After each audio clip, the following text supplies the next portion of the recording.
All right, welcome everybody to another episode of Tilton the Scales. I'm your host, Nathan Logan. I'm joined with my two co hosts, Chet Bowen and Walter Hall. Also, friend of the show, Jose, has blessed us with his presence. We love having Jose on. He's a regular, and we have another guest. This is the third one of this year, specifically 2025.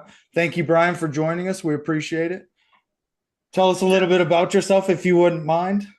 yeah, man. So let's see backstory. Yeah, I knew Chet from college.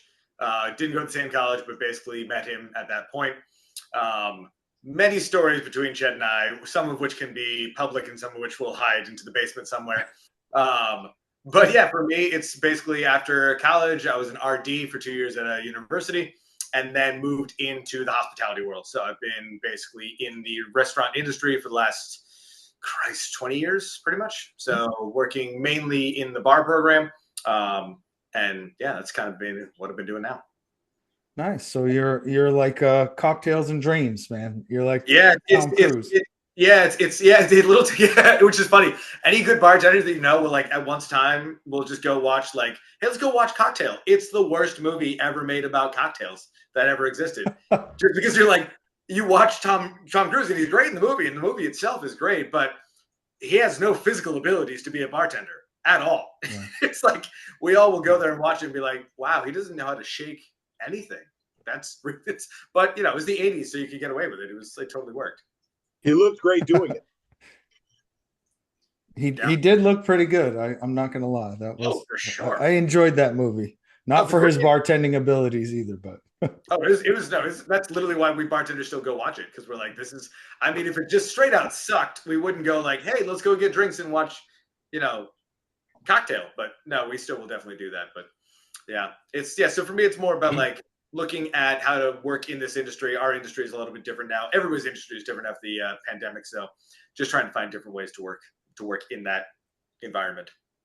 Yeah. that's cool. What was the other movie about bartenders that I was thinking about with the females? What Oh, Coyote Ugly. Coyote Ugly? Yeah, is that anywhere closer to the bars that you are? honestly, yeah, that's in some ways that's definitely closer because obviously, yeah. Well, bars in some ways are still about sex on some level, but Yeah, it is interesting because that one is at least a little more authentic in terms of she comes in, doesn't know what in the heck she's doing, and she's about to get kicked out because she's not going to hustle and she's not going to work hard. And so I give it credit for that because that's really how most people in our industry succeed is they basically, now there's a different way you can say like they get treated well or they get treated poorly. If they get treated actually poorly, then no, they're not going to stay in the industry. But since that restaurant or that bar on that movie is like so high quality in terms of like everybody goes to that bar, a lot of that has to do with the fact that like she comes in and they're like, no, you're not good enough, and she just pushes harder and pushes harder and pushes harder. So it is a little bit more of a legitimate argument about like, okay, that's actually how you grow into a successful bartending position is you don't just go like, oh God, I forgot about how to do that. You kind of go like, oh crap, I shouldn't do that again. Because if you do it again, you don't have a job.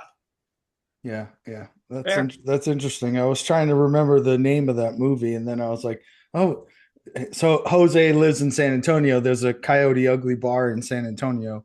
Oh, I nice. think there's one in Dallas and Houston as well. But You know who else like I is in San remember, Antonio, Nate? You know who else is in San Antonio? I'm The waiting for Heartbreak you to Kid, Shawn answer the Michaels. question that I, Shawn Michaels. Yeah, didn't I Wemby. tell you that I saw him in the airport then? You sure did. You sure Yeah, did. yeah. And when you It, say, I saw a guy and he was huge, I can't even imagine if you say someone's huge, I don't understand. I think the story was when I told you I told you I wanted to walk up to him and like, hey, can you give me some sweet Sweet chin cheap music?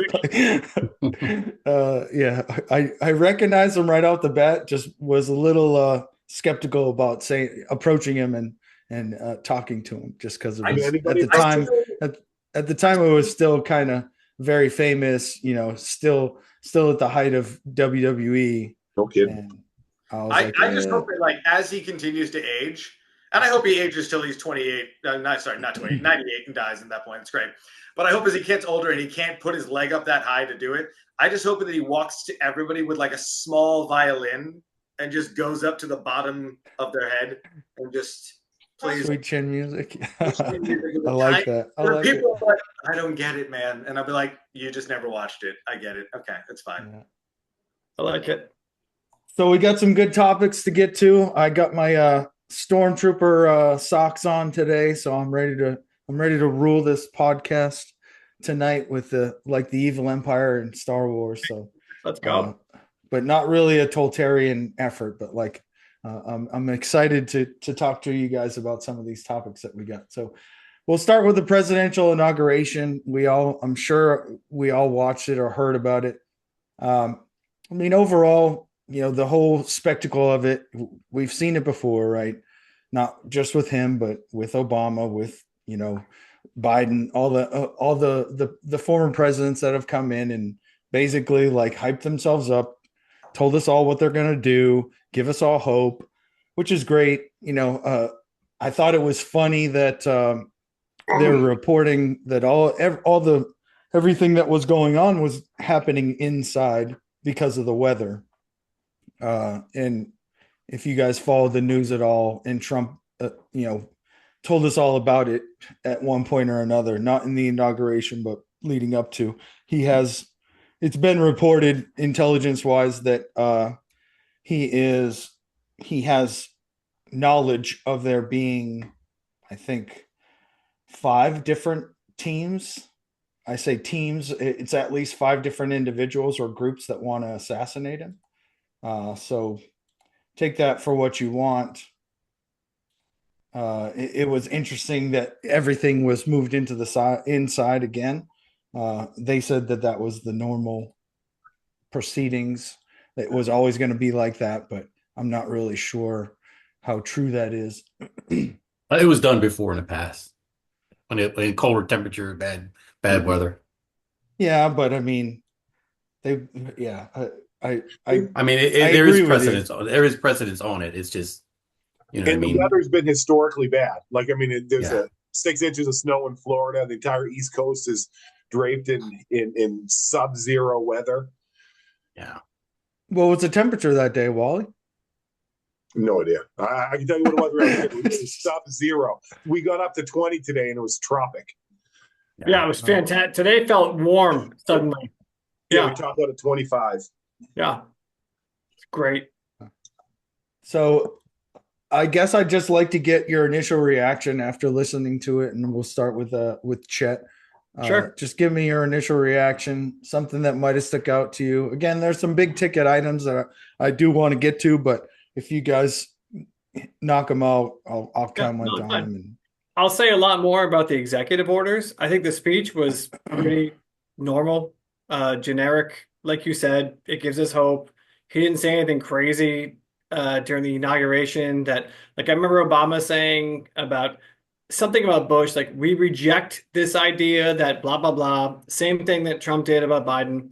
The inauguration seemed as typical and normal as anything you would see, but the executive order thing after is where I'll have more to say. Okay. Jose, what was your initial reaction? I'm with Chet. The speech itself was just, honestly, just what you expected out of it. We're going to unite. We're going to do this. We're going to, basically, he actually sounded like a politician. So yeah, to me, that was that probably, if anything that sticks out about that was because that he pretty much kind of stayed to a script and stayed to what normally most people who step into that say. And it wasn't really more Trump-like, I should say. Yeah. Wally, what did you see? What was your initial reaction? I thought it was far more moderate than I expected. I felt like he did not necessarily pander to his base to the degree I assumed he would. I felt like I thought it was good. I thought he hit all the notes he expected to. He got his base going, and I don't think he closed any doors either. I thought it was fine. How about you, Brian? Did you see anything that stuck out? It's funny, I'll be honest, didn't watch it. Didn't watch any of it. And there's a specific reason why. And it's not an anti-Trump thing. It's not because I wouldn't watch what he was saying.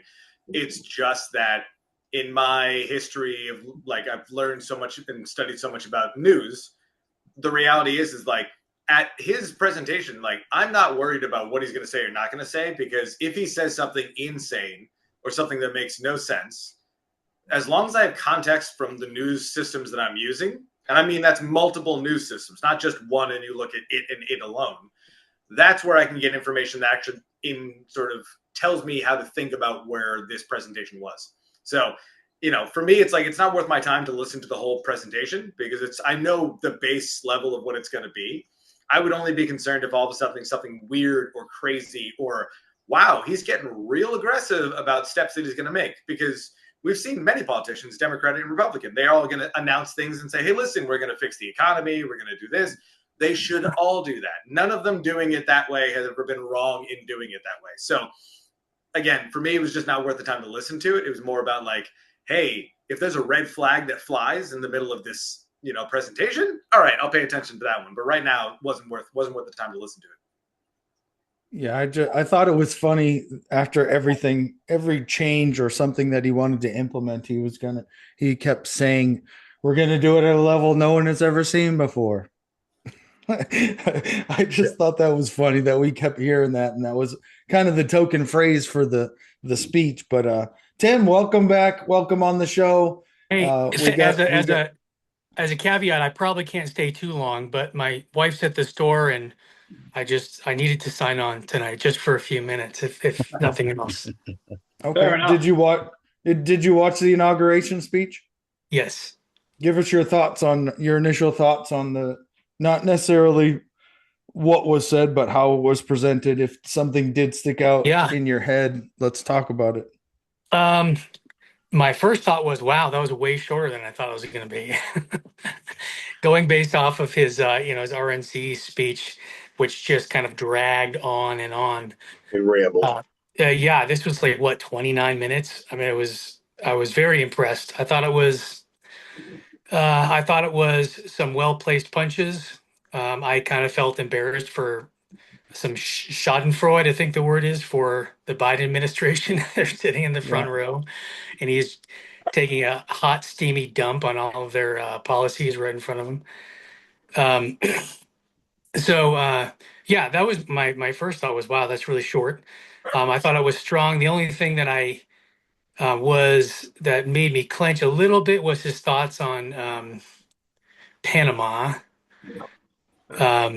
But as far as the braggadocio of Donald Trump, he's a hyperbolic man. It's all, this is the best, or this is the worst, or he's the best. So I think that's refresh just my memory. Refresh my memory on what he said about the Panama Canal.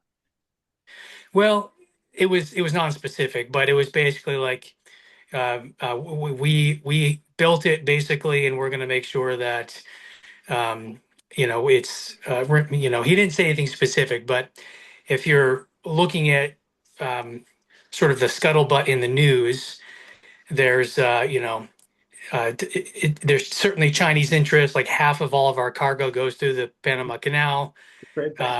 So I was a little, we gave it to Panama. Whether that was stupid or foolish is another conversation.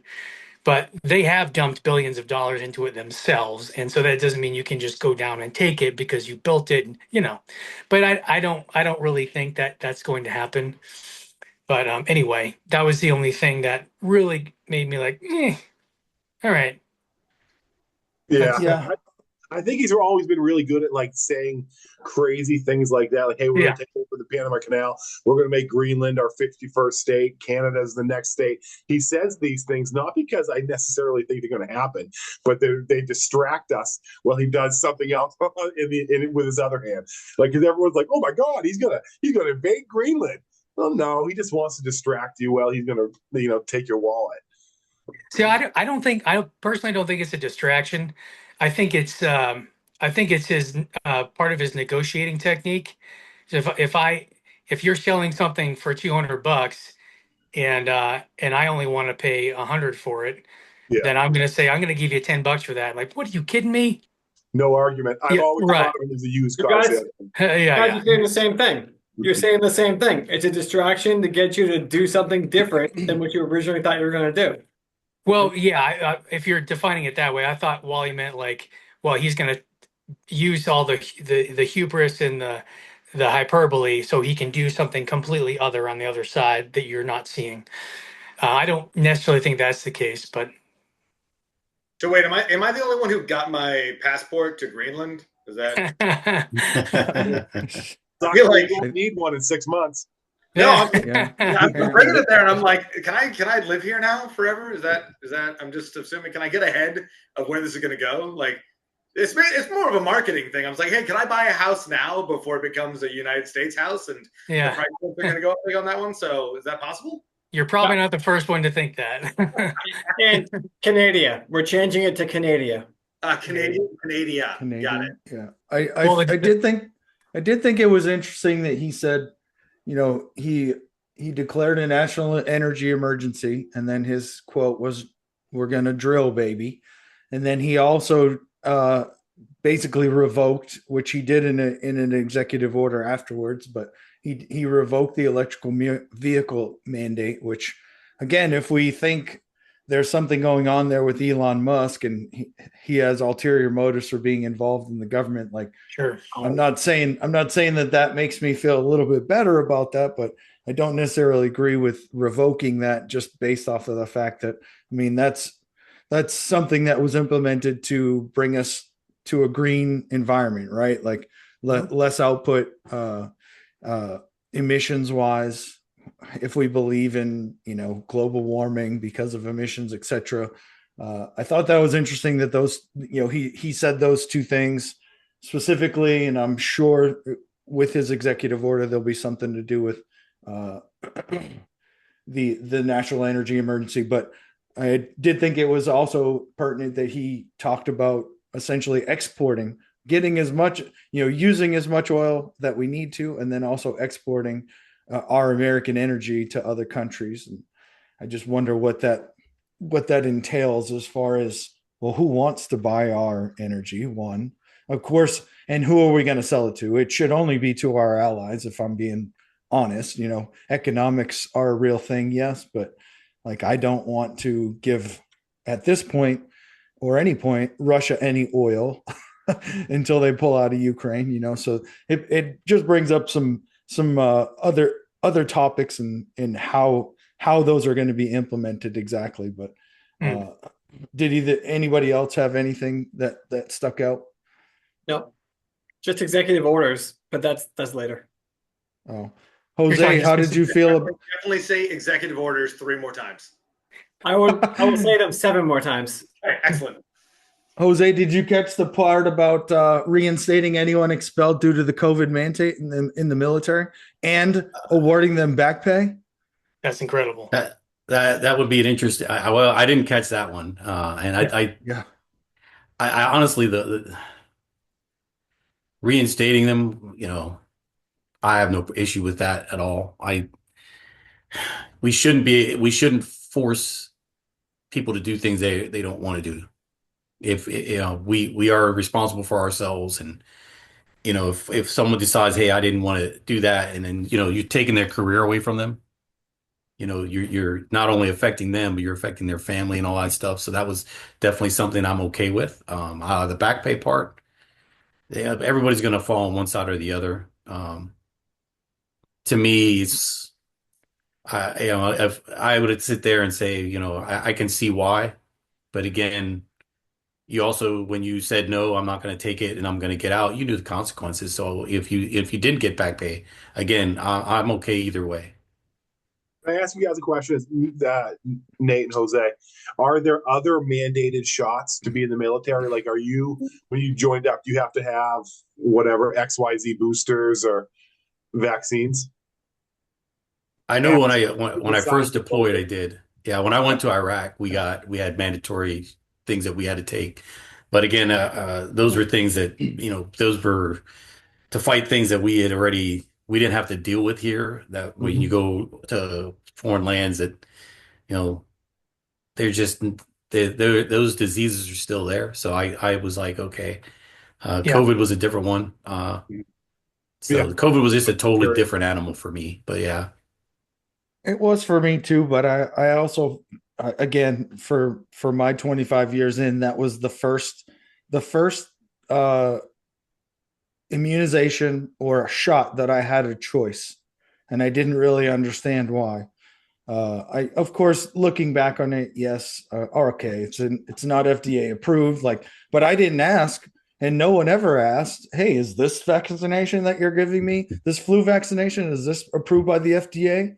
And yeah, the flu vaccination while we were in is mandatory. Like yeah. there is no there is no choice. But why were people not asking or saying, hey, why do I need to get this? Or I'm not going to get it, refusing it. Like, again, maybe Well, I yeah, I probably think do in that one, trust the government. yeah, I trust in the that government to a sense, point where like they're not going to the government isn't going to give their fighting machine something that they think is going to deteriorate it, whether it's a long term or short term. Like they're not going to give us something, and I had that trust in that, right? Like there's no way that this would deteriorate our force. And in all no, honesty, I think in some aspects of the military, it actually tore people apart as far as personalities and team building stuff.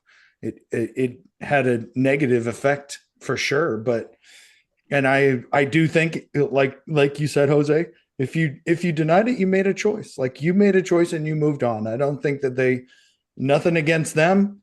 I'm not saying they're soft. I'm not saying that they're not smart individuals, but they made the choice to move on from the military because of that. So I don't see any reason why, especially since we're downsizing, still considerably downsizing, why we need to bring people back.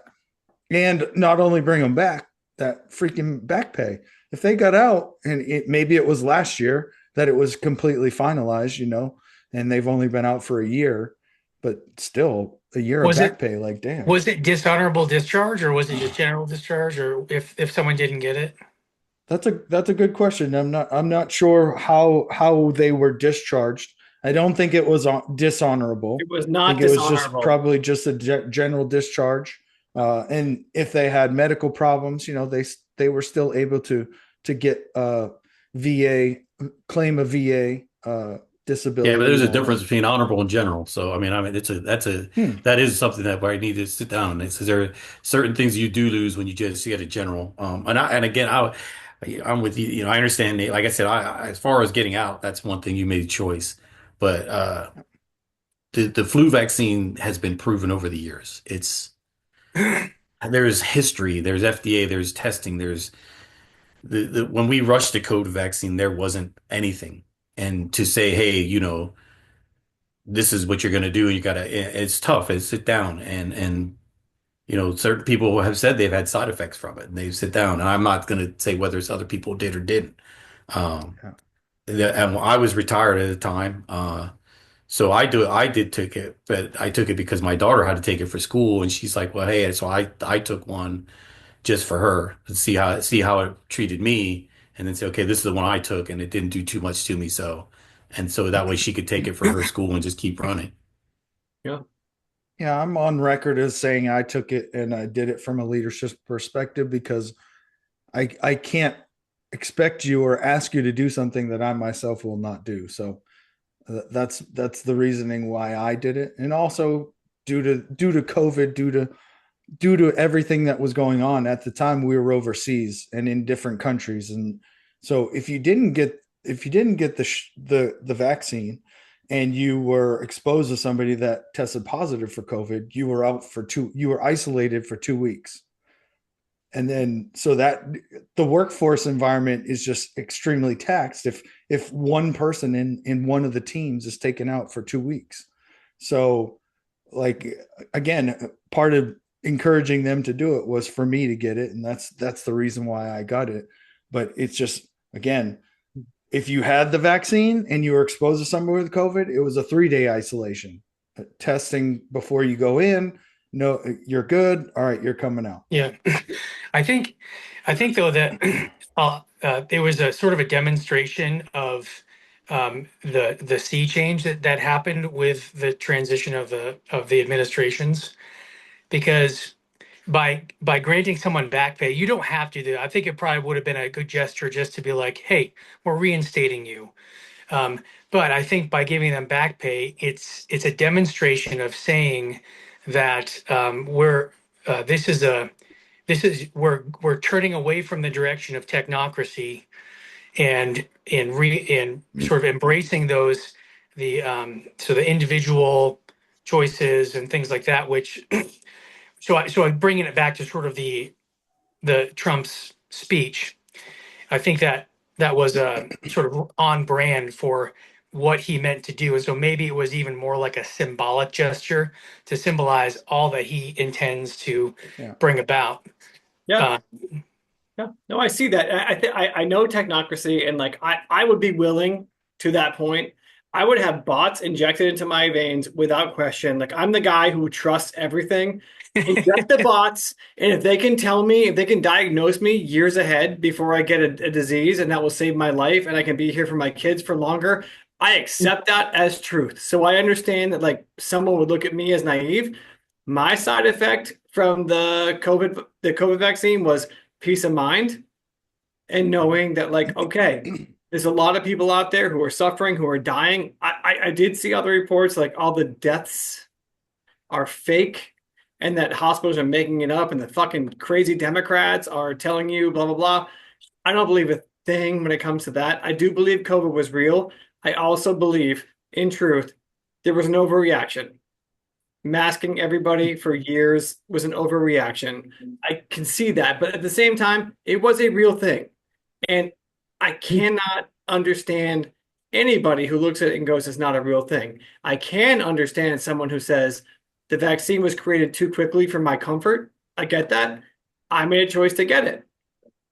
Like you, Nate, I didn't do it for leadership necessarily, but like I would have in a leadership position. So that's the way I sort of see it. Like we all have our choices. We all make our choices and we see the outcome.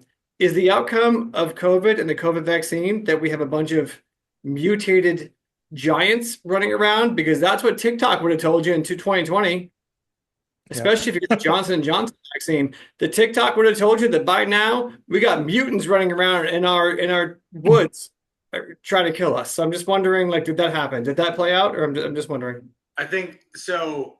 I'll jump in now. So Nathan and Jose, I've now just both learned. Thank you to both of you because I'm now giving a history to both of you. So thank you for your service and what you've been doing. Unless I'm wrong about that, in which somebody call me out and be like, "You just made something up. That's insane." No, but so going back to that, because I'd be interested in your take on this part of it, because obviously I have no experience in the worlds that you've lived in, but it is interesting we're talking about COVID. And please tell me if I'm making a point that doesn't seem to make sense. If you were in a situation where you were in a more aggressive environment and you had a corporal or somebody above you, I'm terrible at names, but I'm going to guess that. And they say to their squad, hey, this is our plan. 70% of if you execute this plan, we're going to win. 30% of this plan, it may not work. Who on that team would go, I'm going with the 30%? Like who on your squad would sit there and be like, I'm going to take that 30% because I really think you're an idiot. I don't think you know where this is going. That's sort of like question one on that would be like, I feel like there's a level of belief. And so I think them as very, very different concepts where I go, when you're talking about, okay, federal or, presidential concepts, okay, that's fine. I tend to not think of it in the same way when I think about science and health. Those I don't think, because you can make the argument going, oh, we sold a pill and that pill made money. Well, the pill made money because of the company. The pill didn't make money because of the scientists who created it. That's a different concept. So when you look at it, you kind of go, okay, well, who are we blaming and who are we looking at? So that's kind of my question to you is if you were in that situation, you were saying you were in a leadership role, if you put out something and as the leader, you go, I can't guarantee this. Like I'm telling you right now, but here's all the data. Here's all the information. Here's everything we have currently. I'm not saying that might be totally different in 2 weeks. Like shit's gonna change. That could be different. But right now, in the situation we're at, this is what I'm recommending. How would that work for the teams? Yeah, for me, I'll go first, Jose. For me, it was I was trying to encourage people to do it to make the team better, more efficient, more prepared, so to speak. And again, I told them straight up, I'm going to do it. I'm going to get it, or I got it. It is a choice that you have. There will be no repercussions for not getting it, but by not getting it, I hope you have. I'd like to talk to you about your reasons for not getting it, specifically the ones that I could touch. And that was what I was also telling my team leaders, don't discourage anyone. If you don't want to get it specifically, I don't want you to voice your personal opinion on whether you do or do not. And these are the reasons why. Just explain the work situation, how it's going to affect if somebody's out, because you guys have already experienced it, because we were in country when it was mandated. And when we finally got the vaccine available to us, we had already gone through a bunch of manpower issues where half the teams were out. That meant, people were pulling 24-hour shifts, like back to back, meaning I get 12 hours of rest or 6 hours of rest, then I'm back on a 24-hour. So, I mean, a lot of people were taxed, and some of them got it for reasons just for that reason, like it's going to benefit the team. And I tried to encourage people, don't listen to what you're hearing on social media. Take it for a grain of salt, but do your own research.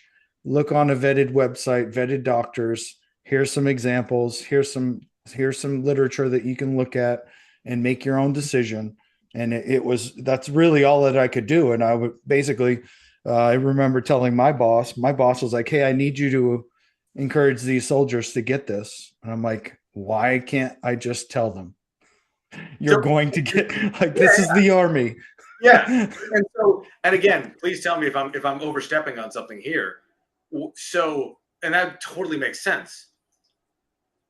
If so, take COVID out of it. And again, this is where I have so little knowledge. That's why I'm asking, not because I think I'm right on any of these things. Yeah. Take COVID out of this conversation.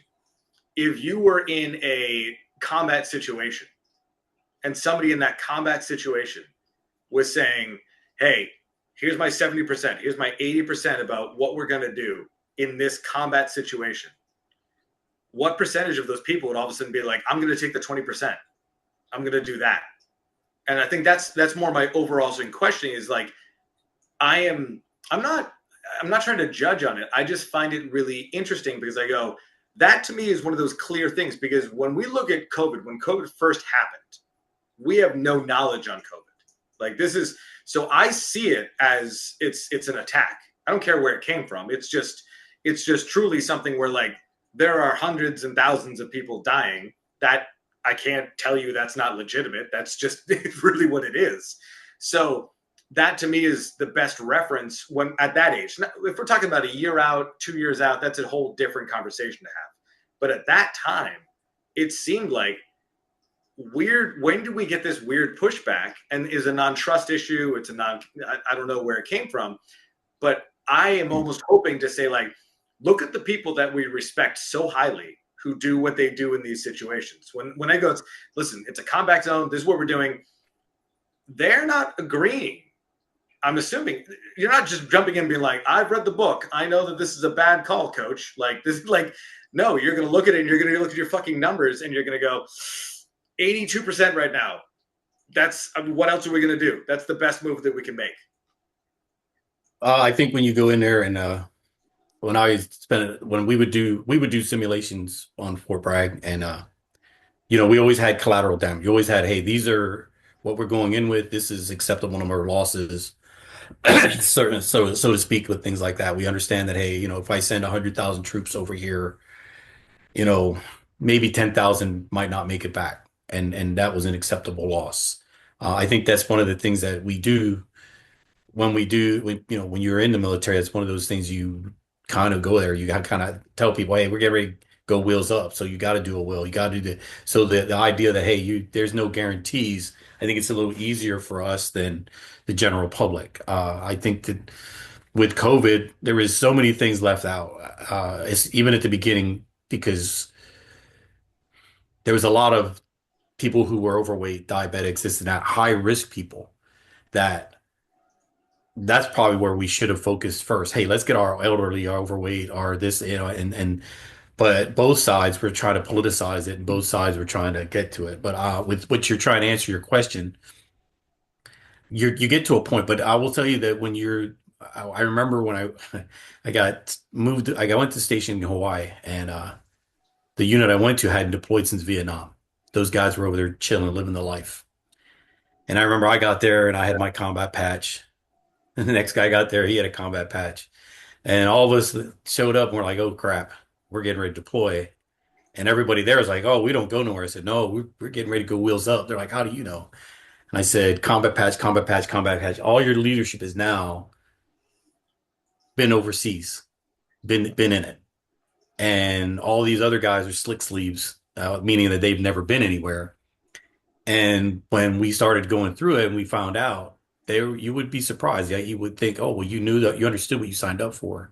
There was a lot of guys, oh, my hip hurt, oh, my back, and or I just want to get out, or so that 20% was legitimately real. There's people out there who it's all good until you know till the bill comes due, and then you'll find people, and Nate will tell you there's people who when the bill comes due, they find a way out. They find a way to weasel out. They'll, oh, well, I think I hurt my hip. Oh, my foot, I something wrong, and they'll find a way to get out of it and not do anything. So, yeah, but again, over the last 20 years, the government has not done themselves a favor, with their credibility. So I can understand the pushback by the general public. I can understand, why people were skeptical and there was, like I said, the hospitals got overrun but there was people in the hospital saying, hey, well, we can do this, but they won't let us treat it that way until a certain point. And I knew some nurses that were like, they would get frustrated. Like we can say, we can do this, but they won't allow us to do it till we get to a certain point. Why are we waiting? They're like, why are we waiting? We could do this now. So there was frustration even in the medical field. I was in Louisiana at the time. Some of the nurses and people that I knew were like, we're kind of handcuffed on some of it. And I thought that was unfair to them because they were pulling long hours and they were doing a lot. And to that not have use every available resource to get ahead of it, I thought that was kind of hard. So when that's happening, I can see why people were like, wait a minute, let's be a little skeptical. Yeah. But I'm with you, if you got an 80-20, yeah, 80% of the time, yeah, I'm going with the 80, but there's those people who dig their heels in. Yeah. And mainstream media played a huge part in driving a narrative, depending on who you listen to, right? Like we all experience that, but it's also one of the, like you said, something that kind of struck me, Brian, was like, I would have loved to say, hey, we were attacked with this virus, so this is your defense, and it would make complete sense for everybody to line up to get that. And it wouldn't necessarily be a lie either. Like that, we know now that it derived somewhere and it was made somewhere and it somehow made its way this way. So conspiracy theorists, if you want to speculate, but still because of mainstream media and social media and the way things are in news nowadays, everybody had their own opinion and stuck with it. So there was no way that I could use that terminology. Yeah. So I had to be creative and figure out a way again. And the only thing that I can think of is like, I'm going to just lead by example, hope that they follow me, hope that they see it's not a detriment to you. It's a benefit to the entire team for you to do this. And again, what we know now, like every nurse, every first responder, it was mandated. If it wasn't mandated for them, then they couldn't be doing their job. So the ones that stuck through it and wanted to continue performing their job, they had to get it. And like you said, Chet, like there isn't any giants running around or people that are mutated. So I mean, it worked out the way that it was supposed to work out, but the way that it was implemented and managed probably could have been handled differently, and that's hindsight. Right? Tip of the hat to you, Nathan, for doing that, because I don't even know what you're doing, but I'm hearing it now, and I'm like, all right, listen, leadership is, maybe we're not giving up on leadership, but leadership is harder at this point. So yes, tip of the hat. Very much so. That's one of the reasons why I got out, because everyone has their own opinion, and it's no longer like this is how it's going to be. It's it's a different beast now. But getting back on track, with the inauguration and some of the things that Trump said, one other thing that stuck out to me was he mentioned the External Revenue Service will be created, or I believe he used that term, be created or be reinvigorated, and they'll collect tariffs and taxes from countries that are importing into our country. I just had a question, and anybody can chime in on this. Like, doesn't that already exist? Like, that's not a new thing. Like, or maybe the External Revenue Service is something new, but like, there is somebody collecting tariffs and stuff for imports, right? Like, that's a stream of revenue that the government counts on, I hope, but yeah, but not the same way they do it against us. Like they're looking at if I drove a car too far, they look at everything about my life, and they want to know how much money I made and if I somehow skipped out on $300 that year, and that they are so precise. Where I think, as in externally, when countries are bringing things like sending stuff to us, I don't think that we're doing a really great job of looking at the cost to America to import these things, what it costs for us to have all the workers go to the ports, do all the stuff, bring everything in. So I am big on fairness. And so if we are taxing Americans way more internally for what we make, but not finding a way to look at the money other countries are making by sending stuff to us, I do think that should be looked at. That said, I think it's kind of silly, because if you start taxing them more, the same thing that happens in America will happen everywhere else. Things will start to cost more. You start taxing them more, they're going to pass the cost onto the consumer one way or another. That's what always happens. It's basic business, but that's my thought on it. Well, wouldn't also, if that does happen, then that product from that country the price would be driven up. But entrepreneurship is a real thing. Like, wouldn't there be somebody in America that would step up and make that widget for a lesser price and increase our own economy at the same time? Yes. I don't think they would do that. You're running the argument when you're going to the Philippines, where the average workers pay is 25 cents an hour, versus Bristol, New Hampshire, where you've got a union and you got to pay people $35 an hour. So it's not level playing fields. Even with that tax, if you can pay your workforce 1/10, 1/100th of what you have to pay them in America, it's not a level playing field. That's totally fair. Yeah, that's a good point. You had something, Brian? Yeah, I don't think I think it's, again, not that it's only this. I just think it's like we have to look at the multiple levels of this, because we go, oh, it's our country. That's okay. We should be taxing on this. It's not. It's not actually mostly our country. It's the companies that are working in our country. And I love them all, and they all do very well, and they make a lot of money, and they're a huge part of our country. But it's not helpful to just be like, well, our country decides whether or not the terrorists are good. No, it's who's the company that's running it.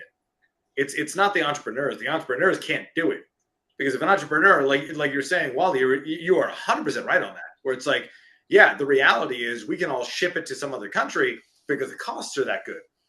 Yeah, but you can only do that if you're Home Depot. You can only do that if you're Apple. You can send it over there, because what you'll save on the costs and the billing and the staff to pay the extra amount to ship it all the way back over to the United States is pennies on the dollar for doing that. So that's all about the corporations, the companies. It's not. And so, yes, the country's involved in that, because whatever, Democratic or Republican, are allowing that to happen. And we're not necessarily pushing back on that. We're just kind of going like, well, I like my phone, so it's not going to really become a big issue for me. And I'm not judging. I'm just saying that's the reality of what it is. We're going, yeah, And we're not going to even question a $1,400 phone because the phone works great and we get everything we could possibly want. And that's great. And those are all wonderful things. But the reality is it's also somewhere in China, and it's also giving China some abilities. So it's multi-level. And I think that's where I think of it, where I just go, okay, like these ideas of like, okay, it could be better if we do this or do this or do this. Those are all concepts. And I like them. I like talking about them. I like talking with you guys about it. But we have to think about it on that multi-level player. Like where we go, okay, it's not just that our country is bad. It's not that this is this. It's like the company is getting away with it. And I'm not judging them because I think they're actively doing it correctly. They're going, we need to make less money. Our investors want more money. We're all doing well. This is the right steps. Like no part of that when I'm looking at it down the book, I'm going like, why would you do that? And I'm like, no, that's like literally textbook. Like that's exactly what you should be doing. We just have to find a way of like, are we okay with that or are we not okay with that? And I think that's the bigger question is going, well, bring the questions up. Like if you're gonna, we've done it the same way, Democrat and Republican whined about something or argued something. Well, did you ever reach out to your representative? Did you ever reach out to anybody else it's like, no, you never did. It's a lot easier to just whine about it and say like, I don't like it. Yeah, I don't like it either. I didn't do anything about it, so it's not going to change. That's where I look at the bigger picture of it is going, we agree. If we all started agreeing, being like, hey, listen, like Apple, you're making billions and billions of dollars and you're a phenomenal company and we love you and you make a lot of money for our country. However, I would like it if it wasn't going directly to a small place in China where people could jump off a bridge. I'd like that. Yeah, or out of the building, jump out of the building because they hate their life. Yeah. So like, but am I going to do anything about it? Like, if I'm not going to do anything about it, then at some point it's a spectrum. I'm not judging on 100% to a 1. I'm just saying like, I'm getting less okay with if you're going to start being upset about it and just not doing anything about it. Like, if you want to sit there and be like, oh, like, I can't believe the U.S. is this, and all we do is just, well, okay, Democrat, or again, I say this so clearly, Democrat or Republican, just if it really bothers you and you really care about it, do something about it. Because if you're not going to do anything about it, I'm a little tired of listening to you talk about it. Like, it's just, and again, I'm not saying you can make the greatest difference in the world, but if we can all get on that same page. So if Chet and I are sitting here being like, you know what, dude, we hate Apple. I could hate, not Amazon, whatever the not Apple phone is. Whatever. Yep. Yeah. We can all of a sudden be like, we don't like it. And we could just decide, you know what? Hey, Chet, you and I, we've been talking about this for a while. Even though we love the Apple phone, right? When we love it, but what we've seen, we hate about it. Let's get an answer. Yeah. If I were a progressive, which I'm not, I would be inclined to say to you, what do you mean not doing anything? I burnt down cities. I toppled statues to get what I wanted, and it worked. Yeah, definitely the totalitarian in me definitely. Yeah, let me get what I want. That writing your senator is passe. That's sort of like old school, civics, Republican civics. There's a new ideology that we sort of dance to nowadays, and that's a traditionally like a Marxist sort of might makes right. If you're not going to listen to me, I'll make you listen to me. Overriding principles, and I think that's a big part of that was a big part of Trump's inauguration speech, right? There's no parlay, particularly with some of the progressive dolls. DEI gone. There are two genders gone, and he was sort of lining him up and knocking him down. We're talking executive orders. Are we moving on? No, we're not moving on yet. Well, no, that's what he said. That's what he said in his speech. That's what I was saying. Yeah, but if you're talking about people throwing fits because they don't get what they want, you can't pretend it's only one side of the aisle, because we're not 4 years removed from an entire right-wing petulant child manifestation in the terms of them invading the the Senate building, right? Is Sure. that not the same thing? Well, same thing. Well, if you're going to compare, sort of like the riots that happened in Wisconsin and I, in other places, I think that even if you look at um, dollars, the fires, windows broken. Now, I'm not here defending January 6th. I'm not a J6 defender. But I think that there are notable differences, and I don't want to hijack this and take it in a different direction. But yeah, I think there are differences that would be good to talk about at some point. Yeah. Well, the reason why I brought that up was because I felt like he didn't misspeak, but I'm guessing his intent behind that was there needs to be some reform. Yes, that already exists, but there needs to be some reform because, as some of you already stated, like there are corporate companies that are homed in America that outsource 90% of their product from foreign countries. Then they bring that product here. It's not imported because it's not a product. They bring 90% of those components here, build 10% here, and complete it here, and then say it's an American product. So, like again, there needs to be some reform to like you can still do that, but we need to tax you and tariff you, and then now the iPhone will cost like $5,000 instead of $1,000. Can't wait. Like, Can't wait. Yeah, I will say on this subject, I think the funny thing is that when we speak of Apple iPhones or whether it's Air Jordans or whatever you want to talk about, we're not talking. Basically those people what they're doing are like slave labor. They're out there getting that cobalt and all that. They're out there doing it the old. They're basically working pennies on the dollar back where we were when we were. We had our industrial revolution and all that. And it's funny because it's like you would assume those people would go, "Hey, it worked in America. Let's do something else. Let's work. Let's try to do what they did so we can get a little better quality of life." But they don't. But it's because their government is different than ours. But like, there's no outrage over like you see those people jumping out of off bridges and all that stuff because they're just their lives kind of suck.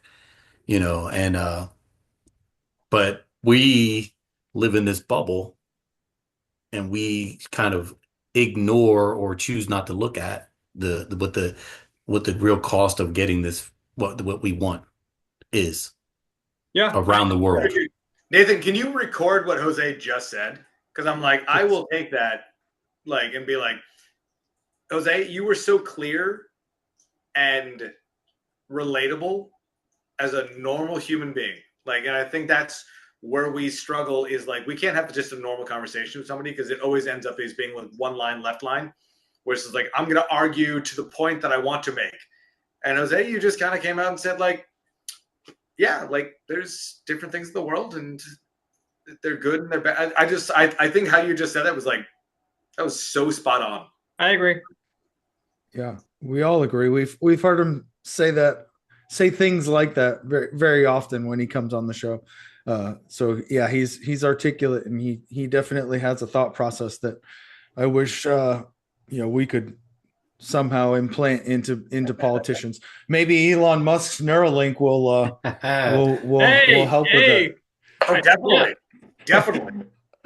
But we can move on. We'll move on to the executive orders, and we're all. I shouldn't say we're all, but I think.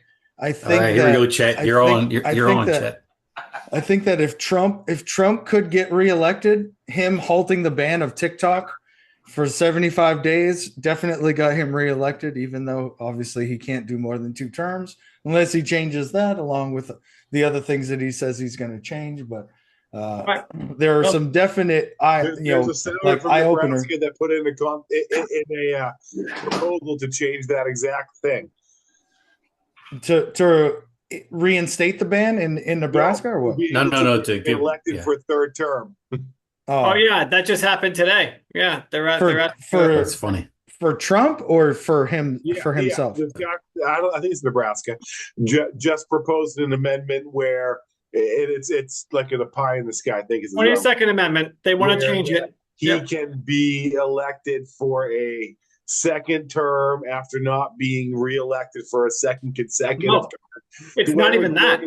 It's to like specifically preclude Obama from being able to run, but allow Trump because Obama's won 2 consecutive and Trump only had one, broken then another one. Yeah, Okay. That's just interesting, that's yeah. just crazy people. Those are just crazy. Yeah. crazy Yeah. people. I mean, It's a that you thing, know, and this yeah, I'm is- with you. Yeah, it's crazy people. I agree. That's just a guy Chet- pandering to his people. yeah, Chet, it's what definitely did you that's a Chet, troll. what That's a troll what just stuck looking- out with the presidential executive orders? well, 2 things. There's one that I love, and I'm gonna spoiler alert this. I fucking love one of them. The rest, I was like, what's going on?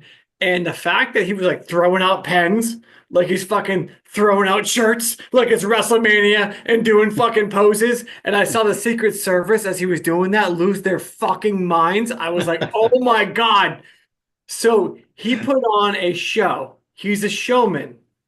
That's what he does. That's why he always speaks in hyperbole. Like, North Carolina treated very, very badly. No one's ever treated them well. I'll treat them the best. Watch me as I treat them the best. They're going to be treated the greatest because of me. And then during the executive order situation where he's like, can I have the mic, please? Can you all imagine Biden doing this? I can't. Ha ha ha. And throws it away. Like, I was like, this dude is a wrestler. He's a wrestler, and that's why he wins. He understands how to entertain the people and like make things exciting and make things broad and like get everyone on board. Like, let's go, motherfucker. It's time for the championship. Ladder match, baby. So he gets it. That said, that's dangerous, first of all, I'll say that. But secondly, when people are gonna hate me for this, but Nate, you can keep it on. Ordering everybody back to work in the office, I'm 100% in agreement with. 100%. You cannot run a country with federal workers who are keyboard warriors who don't leave their house, who are supposed to like communicate with other people like we are right now. Look at us right now, right? I know we're on Zoom, but like think about it. You're supposed to go in there, sit in a room with somebody. We can say stuff to each other right now that maybe we wouldn't say in the same room. I really believe that's true. The environment around you, the people around you, who you're sitting with, looking someone in the eye directly, not through a computer screen or not through a keyboard, matters. These things matter. I have seen a complete decay in human services with remote work that leads to actual bad consequences. Oh, Wally, do we disagree? Because this would be great for us. I'm going to disagree with you here because I feel also there is like a pervasive shortage of talented people, right? Like I don't know about you, but I don't have enough good people in my job. And I think that the few people we have that are diligent and hardworking and really good in any field, any competitive field, that you need to go to any length to be able to retain the talent. And if I like, we have the technology now that if I can, in my fields maybe different because I work in the human services field where like we're hands on with our clients. That's a little bit of a different thing. But if I work in the tech field, like why would that, like, or even if you're like working in finance or if you're working in HR, if you have a talented person in their respective field and you're able to retain them we have the technology now that like, look at us right now. We're having a great conversation. It's collaborative and we're going back and forth. We have the ability to continue this. And if I can keep someone who's like a high performer and I'm able to retain them by giving them that ability, boy, I don't know, man. I don't know about you, but there's not enough good people to fill the positions in the job I do. No, I mean, you go ahead. Who else? Brian, go ahead. Okay, so I'm going to follow Wally on this because it's actually, I'm going to ask you this question, then we can go from there on Chet. So I understand because there's part of it that is very much on board with you, Chet, but it's actually, my question is this. You're right. Remote work, your initial statement is like, I'm not into it in remote work. Give me the steps, like in what level of remote work, because I see remote work on, 1 to 5 different levels. Like what part of it are you sort of like, yeah, I'm not into it or I'm into it before I respond with like my thoughts on it? This is why I love Brian. because he hears me make this blanket statement and he knows me well enough to know I don't mean it in a blanket statement way. So thank you, Brian. Yeah, Google, fine. It's all remote anyway. You're all sitting in an office in a cubicle next to each other. You're not talking, you're not communicating. Fine, be remote. I don't care. But in human services, even military, like a lot of the stuff, you've got to be in the same room looking eye to eye to make decisions, in my opinion. I can say with all clarity, without any bit of non-confidence, human services has suffered significantly due to the remote work that happened with COVID. There are people who need our help who have suffered because case managers who are working remotely are not actually working and no one cares. Because to your point, Wally, my God, we just got to keep people employed. We need a body. I don't care. I'll do the work myself. I don't. All right. I know we're being recorded. I am so annoyed by people who know that other people literally depend on us. They're not counting on us. They depend on us to make sure that they are okay on a day-to-day basis. And we've got people working remotely who maybe put in a couple hours, but I have seen a significant decrease in response time. I've seen a significant decrease in outcomes since remote work became a thing in human services. So I get that, like, when you can't pay people well enough, that it's hard to keep them. The remote work has to go in human services because and we have to pay them more. I will always stand by that. We should pay them more. It should be valued more than it is. I always stand by that. But remote work has created very poor outcomes for a lot of people. I've seen it myself. I will. Nope. Was it you or Wally? I didn't want to interrupt. No, please. Okay, so yeah, I think it's about looking ahead, right? And I think I can generally put us in this podcast on the same age group. We're all in that same sort of age group. So I'm going to say, like, what are the things, and I can pretty much call it right now, having just met, three of you. When you will get to a level where we go, I'm willing to doubt what I have thought before. Those are people I love having conversations with. Those are people I love having, because I love, Wally, if you push back on me and you're like, hey, I'm not so sure about that. What I love is, like, you're not screaming at me. You're just going, hey, I got this idea. Wait, where are you at? I don't know where I'm at on this yet. We'd like to have this conversation. So I'm also very interested in listening to what you're saying, because you're going, even if you were like hardcore Republican, hardcore Democrat, I'd be like, not judging, but like, well, what's the point? Like, what am I missing? Because you might be showing me something I'm missing. And I like that. And when we talk about, Chet, when you're talking about, like, remote work, I get that part of it. Like, remote work is probably one of the best things that ever happened to the United States in general, because I've seen so many people who have always had to go to work 5 days a week, 8-9 hours a day, driving there, driving back. That is a fucked up, stupid concept to how the rest of the world works now. Like, it has been for years. This might be the first time that we actually look at it and go, like, oh, wow, that's been pretty stupid. We should not be doing that so much. Like, wow. Everywhere else in the world goes like, hey, do you want to take a fucking siesta for 2 hours? Yeah. And guess what? They happen to be very happy. So, yeah, that concept does work. Now, in a country like ours that has almost 400 million people from everywhere in the world, which makes me so thrilled that we have that many different people in our world, this pivot is harder. This pivot is more aggressive. This pivot will be questioned by more people. What the thing is like, let's get better about how it works for what industry you work in. You are right. If you're working tech, and I'm not judging, I want anyone who hears this, I want to be very clear. This is not a statement saying, like, I think that people who have tech have no personal abilities or abilities to talk or conversation with people. That's literally, I know many of them, there are really extroverts and introverts who are massively successful. But we should look at it and be like, what is your main job? Your main job is working on IT. You know where you're probably going to be even more successful at is you can wake up, go to your own kitchen, make your own coffee, and crush it for what you're doing. Like, done. Let's not question that. Like, that's fucking perfect.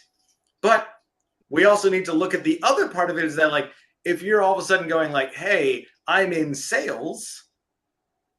Yeah, well, sales at some point could be like all right, 3 days a week, but you should have in person, because you're right. When you're talking about sales, your management level and your ownership level needs to look at somebody and go like, are you pushing?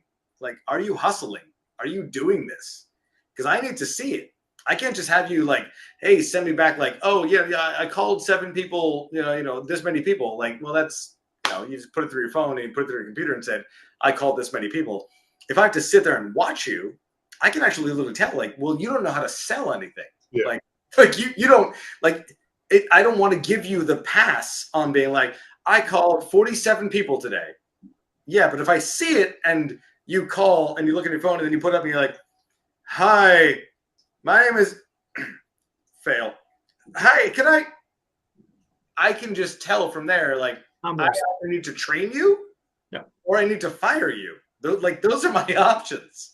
That's where I look at it where I go, okay, hey, I mean, you're right. Like, but remote, I think remote is a beautiful positive. And again, I'm the one with no kids. So, which is insane. I should be like, oh my God, remote, fuck you. No, you should all just go to work at all times. People with children, remote sounds like the most brilliant idea. Oh my God, you don't have to pay for Mondays and Fridays at what, $87 an hour to just like, that's insanity to me for the cost. So I see it that way. Well, hey, let me tell you this. The fantasy of having children and working from home is absolutely a fallacy. It is not a reality. As a father of children, I would never want to work remote with my children in my house. I would rather go build a teepee in my front fucking yard than working this up. I did it through COVID multiple times, and it was absolute abject hell.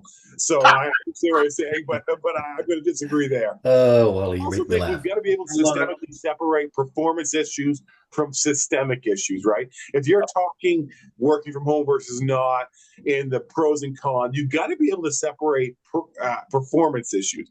You're always going to have employees with performance issues. You're always going to have employees that perform better or worse than others, and you've got to like that's separate from a systemic issue in my eyes. And I think you can have high performing employees, and I think you can probably have higher performing employees if you're able to keep them more comfortable and keep them in an environment that's more conducive to them working harder. So I just think you need to be flexible. I guess that's what I'm proposing. He's got to be flexible to accommodate talent. I still agree with that. Like, you were talking about, like, you said it so clearly, and I loved it because you were like, keeping talent. And I like, again, I've met you for an hour and a half, and I'm like, when you said that, I was like, I have so much respect for Wally because you see things the way that I see things. And like Jose, you probably see it, and Chet, you see it the same way. Where it's just like, we're all struggling and we're all just going like, at some point, I don't know how either it's ownership above us, it's the company's concepts or where it is, and to go, let's say we have somebody who's underneath us, right? And not because they can't then end up better than us. They totally can. But if I went to an owner or a manager and I just said, hey, Tom, I've been working with Tom for a year and a half. Tom's growth is insane. Like, Tom's, can we give him a $10,000 bump? Because I'm going to be honest, if we don't, he will go to a rival company and he will crush us. Like, and then your owner's going to be like, well, we can't afford it. And you're going, then you're an idiot. Like, then you are so ignorant to money. Like, I don't know how you're so ignorant to money, because it's not even because I think of it because I love people and I want to support them. But there's another part of me that goes like, no, but also paying him $10,000 saves us like $90,000 for doing it. Because the moment he goes next door, the moment he goes to the competitive company, we get crushed. Yeah. They are all going to be like, boom, done.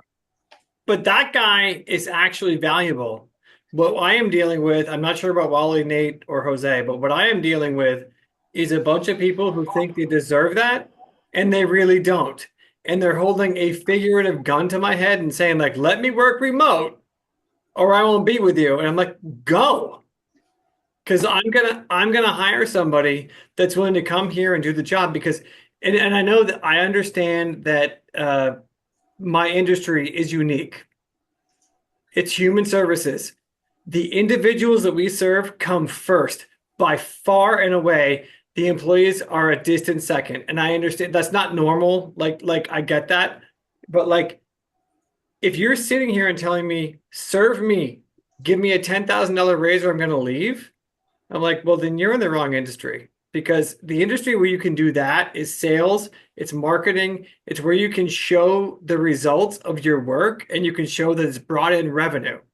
Whereas human services, it's like, show me that you give a shit, that you care, that you're doing a really great job, and I have no problem promoting you and giving you money.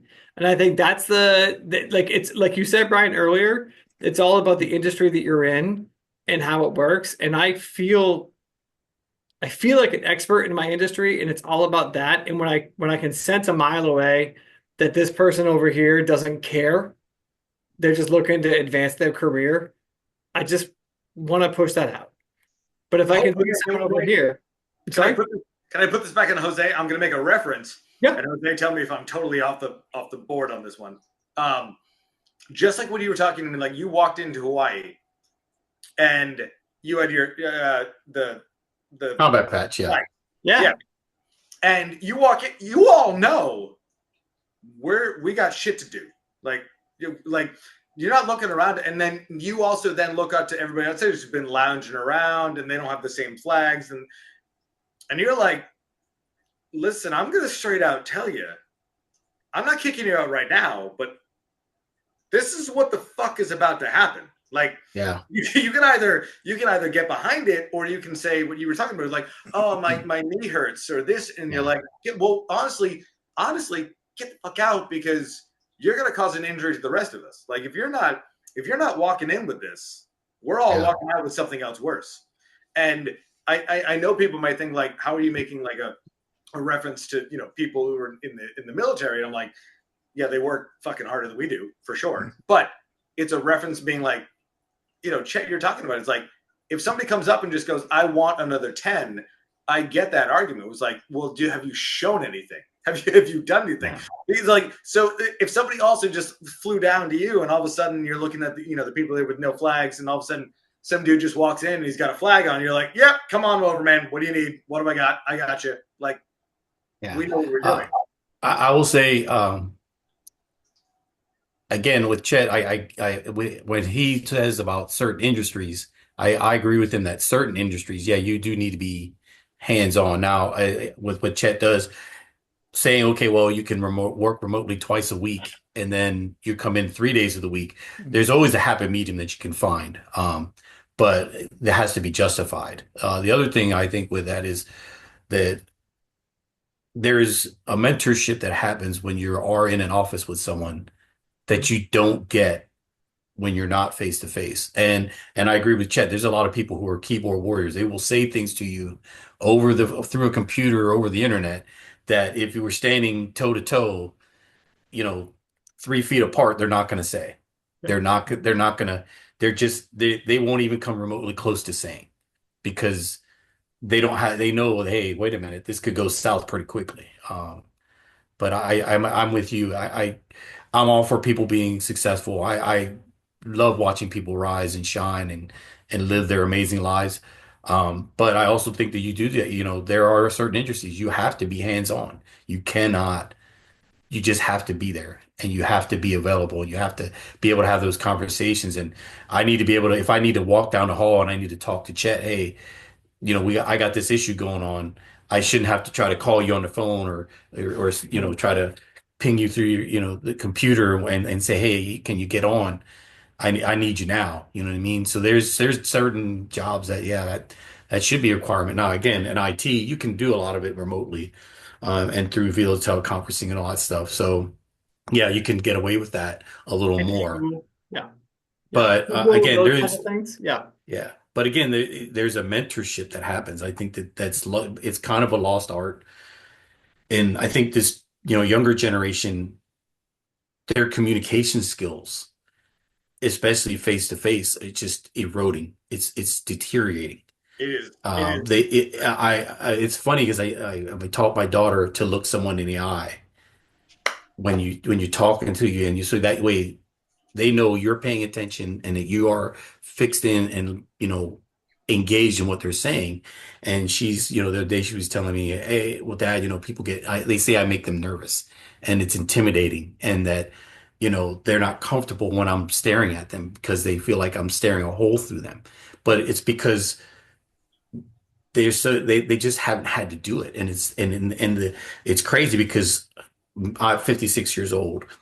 That's how I was taught. You shake a man's hand firm, you look him in the eye, and your word is your bond. You don't need to sign a paper. Because if you should have honor to you.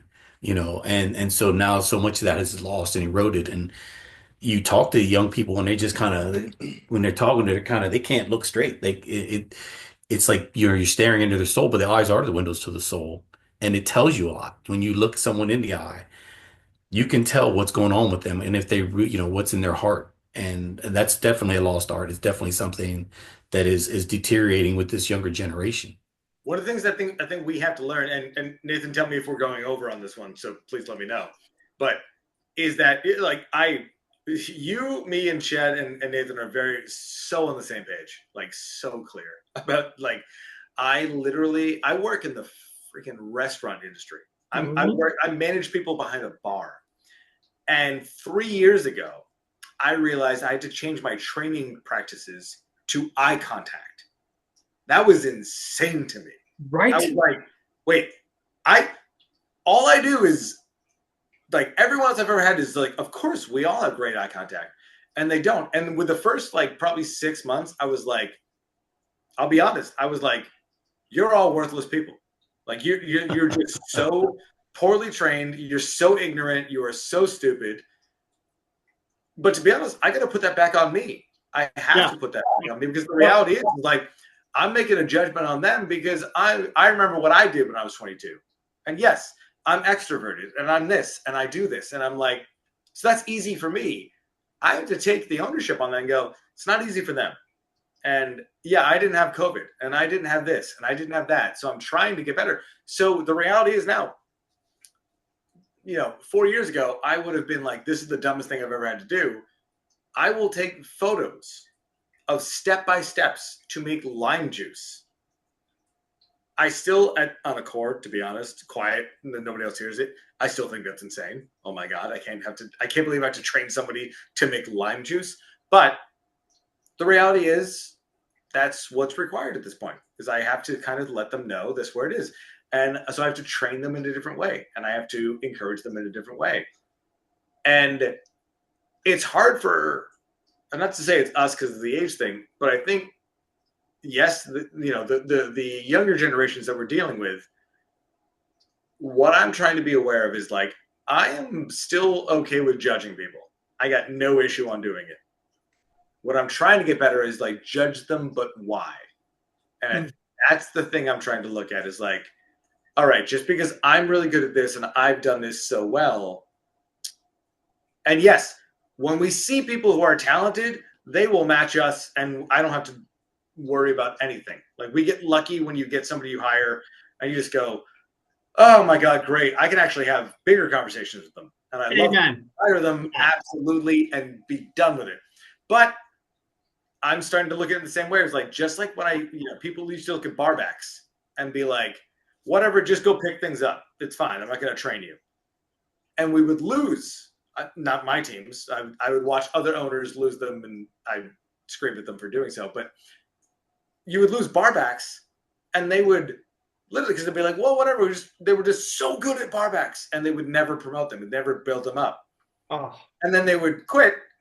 And within, 2 days, start working at a great cocktail bar.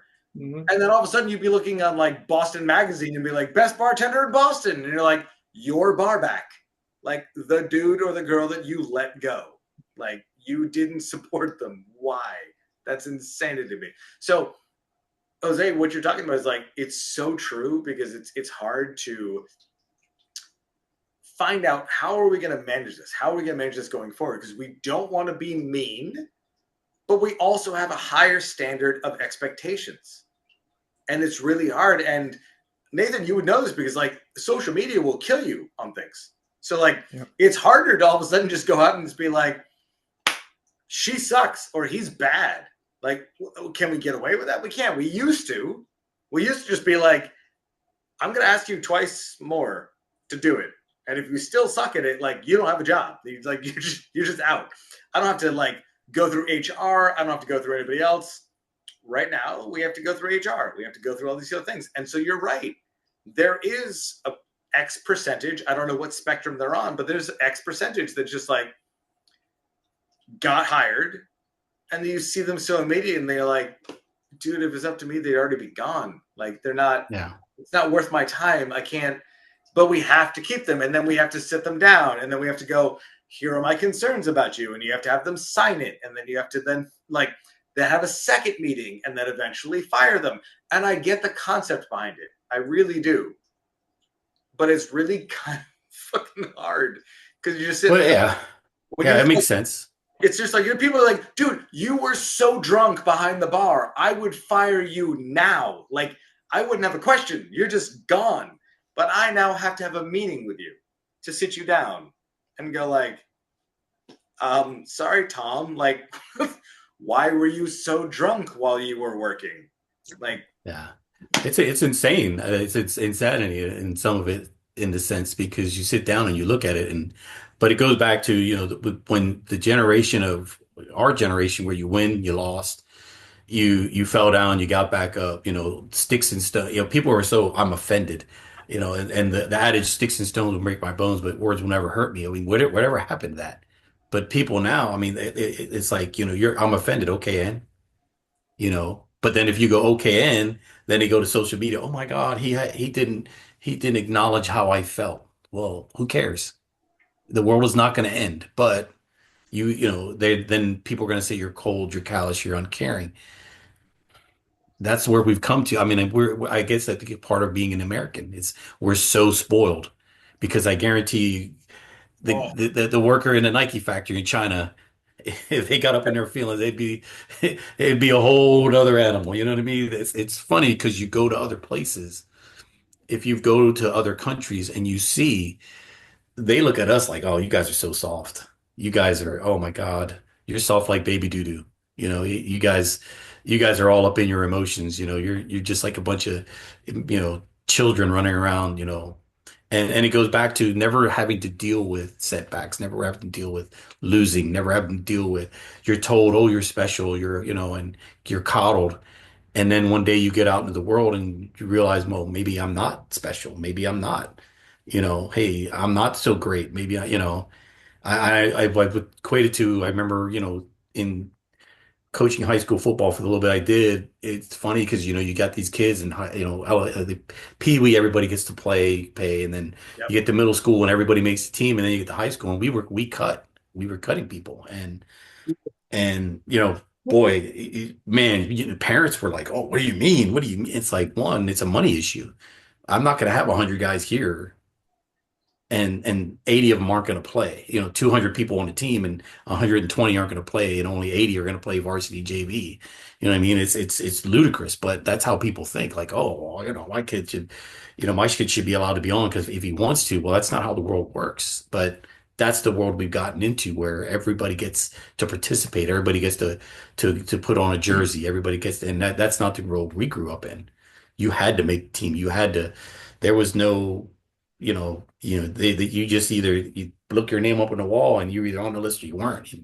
And that was what we dealt with. But we learned to deal with disappointment early. We learned to deal with, if you didn't come in first place, you didn't get anything, and it's such a lost art. And I equated to the kid's got this room full of trophies, and then when he grows up, he comes back and is participated.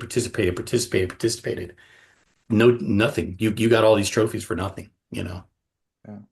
The thing that I think that we're maybe not forgetting, but we failed to mention, is that the whole telework process, especially on the federal government side, started because of COVID, because of social distancing. Yeah. and that something like that is still a threat, right? So I think a happy medium based off of some stuff that you guys have already said is, yes, we want to retain the talent, but there probably needs to be some sort of rotation where there is somebody representing every section every day, and however supervisors devise that. But what does that also mean? We do have people that have relocated to other parts of the country than where their actual physical job is, because that is a less cost of living area per se. So they have a higher quality of living now, and that makes them happy to do their job. And then now we're going to force them to come right back. So I think, again, just like anything in the government and in the army, Jose will attest to this, like change is very slowly implemented. So there should be probably a grace period and some sort of again, a rotation where you're in the office 2 days a week, and then again through your section, through the whatever part of the job that you do specifically, there's some representation there, a footprint there for your section, so that if somebody does come in the office and needs to talk, you're providing some sort of service to others, then there's a physical person that they can come in and talk to. But I know specifically, probably again, Jose can attest to this, like the VA specifically, like I very rarely ever talk to an actual person. It's somebody on the phone. And when I go into the hospital or go in to talk to somebody, they have no idea who I talk to. They have no idea about anything that I've talked to people No, about. it's a mess. It can be a mess. It definitely can be a mess that way. I know. I agree with that. And yeah, because you do some of this stuff with the phone, and they've got all these, and then you're like, yeah, well, I try to get names, and I say, oh, and then they're like, oh, well, I'll look that up, and it can be messy. But yeah. And so like if we look at the cycle, right, like where we're going and where we're going to trend to, it's one of those things where I go, okay, I talk with friends about this too, where I'm like, we're on my view, it's not the world, I'm not right about it, but like I'm at the bottom of a cycle about where things are going, right? I'm not thrilled about where things are going at the moment, but I'm also very positive about where they are going to end up going. That's why we always work on the cycle. Like things are going to pivot, they're going to move in different directions. And so where I look at it and go, it's like we're talking about, okay, you're talking about VA and going to that, and the make a phone conversation with somebody. What happens is, even though we are very negative about where things are going and they're going this direction, no, they're all moving forward. We don't like to admit it. We don't like to talk about it. We don't like to, because you're right, Nathan. I agree with you. The goddamn oh, you got an award for something. Yeah, I'm over it. I'm so over it. And I have no kids. I have 2 cats. But if you gave my cats an award, I'd be like, you're not eating tonight. That's ridiculous. What do you like? It still doesn't make any sense. I don't like it. So if we look at where things are pivoting, you just go, oh, all right. So VA, I call a phone number. I have no response. It's not a human. What I see in 10 years is that we're going to have very few of those anymore. Because what matters the most, and I know this is not to bring another discussion into it, but is finance. What makes money? What makes the most money? Yeah. You're going to find companies that are all of a sudden going to go who doesn't use us anymore? Who doesn't like us anymore? Is that we always have to go through either AI or somebody in India or Middle East. And I love them. And I like talking with them, but sometimes I can't hear what they're saying, or the phone is terrible. I don't like doing that anymore. I don't judge the people. I don't judge what it is. I just don't like doing it anymore. At some point, a company is all of a sudden going to be like, let me think. If I paid $3 million more to get my team in, what would I make? Oh, you'd make $450 million more for people going into your company? Yeah, they're going to immediately do that. And that's where I see it as a trend, where it just goes, people are going to just be tired of it. They're just going to be like, dude, if you told me there's a company, if I had a credit card company who every time I called it, it just answered it immediately in English language, not being judgmental, I'd be like, yeah, I'd sign up for that card immediately. I'd be like, that's my number one fucking card. And oh, weird. So you had 100 million people in the United States all of a sudden buy your credit card. Yeah. Do you think you made money off of buying that credit card? Yeah, I think you would. Yeah. So it's just that pivot of where things are going to eventually go. Is you're looking and be like, all right, we talked about like, how do you make eye contact with people? How do you have conversations with people? Those are all still trends. They're going and they're going to be things that we're going to have to work on. We're going to have to find a better way to deal with them. Yeah. And it's going to take a lot. And you're right. I forget who said it, but you're right about like, if you're looking at anybody who's the age of, I'm going to guess 14 to 26, you are right. Those are going to be harder hires, not because they can't be good, but like they went through a pandemic. Let's not joke on that. Like that's a No, that's true. thing. Like that's a they got reduced on 2 levels to 5 levels of like what they had to go through, how they interact with people, how they had a graduation, how like that is an impactful thing. Listen, in 20 years, we're going to read a book that's going to be very clear about like, hey, you remember how much that damaged people? And then we'll all accept it. But right now, we won't accept it. We're just going to be like, well, they're bad. We have to look at it and go like, okay, what can we do to start providing support to 12-year-olds to 1-year-olds? Like, at what level are they all of a sudden going to be like, and I literally, I'm predicting this thing, the phone, right? They're all going to still have a phone. We're not getting rid of phones. But if you ask me in the next 5 years, what's going to trend the most? Flip phones. Not texting all the time. Not taking a photo of everywhere you've ever been on every trip you've ever taken. Every sandwich you ever ate. Yeah. What's going to be cool is going to be like, hey, I went this place and I'll send you one photo and I'm going to tell you nothing else about that unless we talk in person. Like that's what's going to happen. I'd love that. Because that's going to be. I don't know if that'll ever happen, to be honest with you. Not ever again. I agree. Like, oh no, it's I will. I'll put the flag on that one. That's absolutely. How much money? Let's make a bet. 5 years. $100. What? If the flip phone is the top phone in 5 years, how much you want to bet on that versus Nate? Top phone? On what way top do we mean? Trending. Trending? Oh, if it's trending, then I'll take that bet. Yes. Nate, you want to take the other side? I think the side that I'm on is that it will not be trending. It will never ever be trending except in a museum. So So how much? $100? Oh yeah, done. We got to wait 5 years to figure this one out. That's like an. Is it? We'll reconvene. We'll reconvene in 5 years. Is it in between now and 5 years, or is it only 5 years from now? We can go either. Whatever happens first. I will say this. I will say this super, super controversial thing. The people that moved because remote work was okay and decided they're going to base their entire life states away from where their company exists, to me, it's the same kind of people that are like, oh, gas prices are down, so I'm going to buy a fucking SUV because it'll always be that way. I don't understand. I don't understand.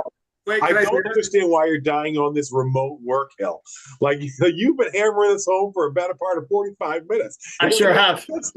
Who gives a shit where people work? If you're able to perform at a high level, I don't care if you're in the cubicle next to me or if you're in your own damn living room. It doesn't matter to me. I can explain. If your performance numbers are what they are, like who gives a shit? I agree. I like. Different. We work with people. You can't work in a hands-on capacity in any field. If you're a construction worker, you can't work remote either, right? Like you're working hands-on. It's what you do. Like, So I agree with you. One final. Hold on, Chet. One final comment, if you have anything on this, and then we'll let Chet finish. Wait for Chet, or I'm just going to quickly say, Chet, as a funny joke, and please record this because he said this earlier. He was like, oh, gas prices are so down. Who would buy this car? Chet bought that car in 2007 or 2006. He bought a Ford car because the gas price was down to 78 cents a mile. That's not the reason why I bought it. And oh, it's the reason you bought it. It's just you were like, oh, it's a big fancy car. And you definitely bought it. And it was a gas guzzler. And it was hysterical. That's if you should have seen the car he drove in '96. It beeped when you backed up. like that. Remember what we call it, Chet? Was that Bertha? What did we call it? It was a 1979 Ford LTD. But she had a name, didn't she? I didn't name it, but somebody did. The same one that didn't have brakes. And am I making this up? Yeah, it had no brakes. We literally would drive and just pray when it hit the brakes, it would work. I remember that. I remember that. I think you used to pick me up and take me to school in it, man. Yes, I took you to school. We were like, are the brakes going to work today? Let's hope so. That's funny. So do you have any final comments on this, Chet, before we move on?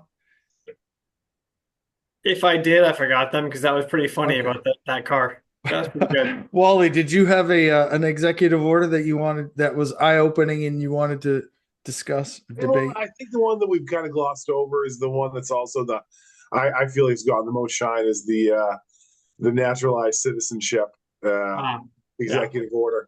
And I don't necessarily have an issue with the content of the order. I rather have an issue with any member of a party that considers themselves constitutionalists in terms of being a literal translation of what it says in the Constitution to be able to pass an executive order that directly contradicts wording in the Constitution. Like, that's where I struggle, and it feels a little bit hypocritical to me, frankly. And I'm not. And again, I'm not. I understand both sides of the argument. I'm not gonna lie. I don't really understand both sides of the argument. We've always been a country where a child that born in our country is a citizen of this country. This is not anything new. This has been the case. I mean, as long as I know. I don't know. Maybe I'm wrong, but I feel like this is a. What's it say on the Statue of Liberty? What's it say on that tablet? Anybody? Something in French. Something in French, I think. I love that we both went French. Freedom of trust. Bring me your weak and like. Yeah, I think it's your poor, you're tired, your famished, whatever. Right. Yeah. Isn't that the very foundation of who we are as a country? Yeah. I'm not saying like we should have porous borders. I understand the argument, but let's not pretend that this isn't the very foundation of who we are. Like we're a place that people come when they're destitute. We're a place that people come when they need a hand up. In a large part, if you want to talk about why people from South America are coming up this way, let's talk about the way our government's infiltrated every level of their government. Let's talk about the way you wanted to talk on these whether we should turn the military on the drug cartels. Let's talk a little bit about how our governments interacted with these drug cartels over the last 50 years, because I feel like we have more to do than anybody else with why they're as powerful as they are and who's as powerful as they are and why they are. Like, I feel like we have very little position to stand on as a country in that regard. So you love what Trump said then, because he was like, "Fuck those guys. We're going to call them terrorists." Are you agreeing with what he said? Yeah. I'm fine with it, but I feel like they're an extension of our government in some regards. Like, I feel like we have weaponized one cartel versus another for 50 years. I think it's pretty well documented. We do the same goddamn thing in the Middle East. We pick a side, and then we weaponize that side, and then like when it blows up in our face, we're like, oh God, who could have seen that coming? Well, and we still will for 100 more years. We'll do the same shit. Yeah, that's what we do.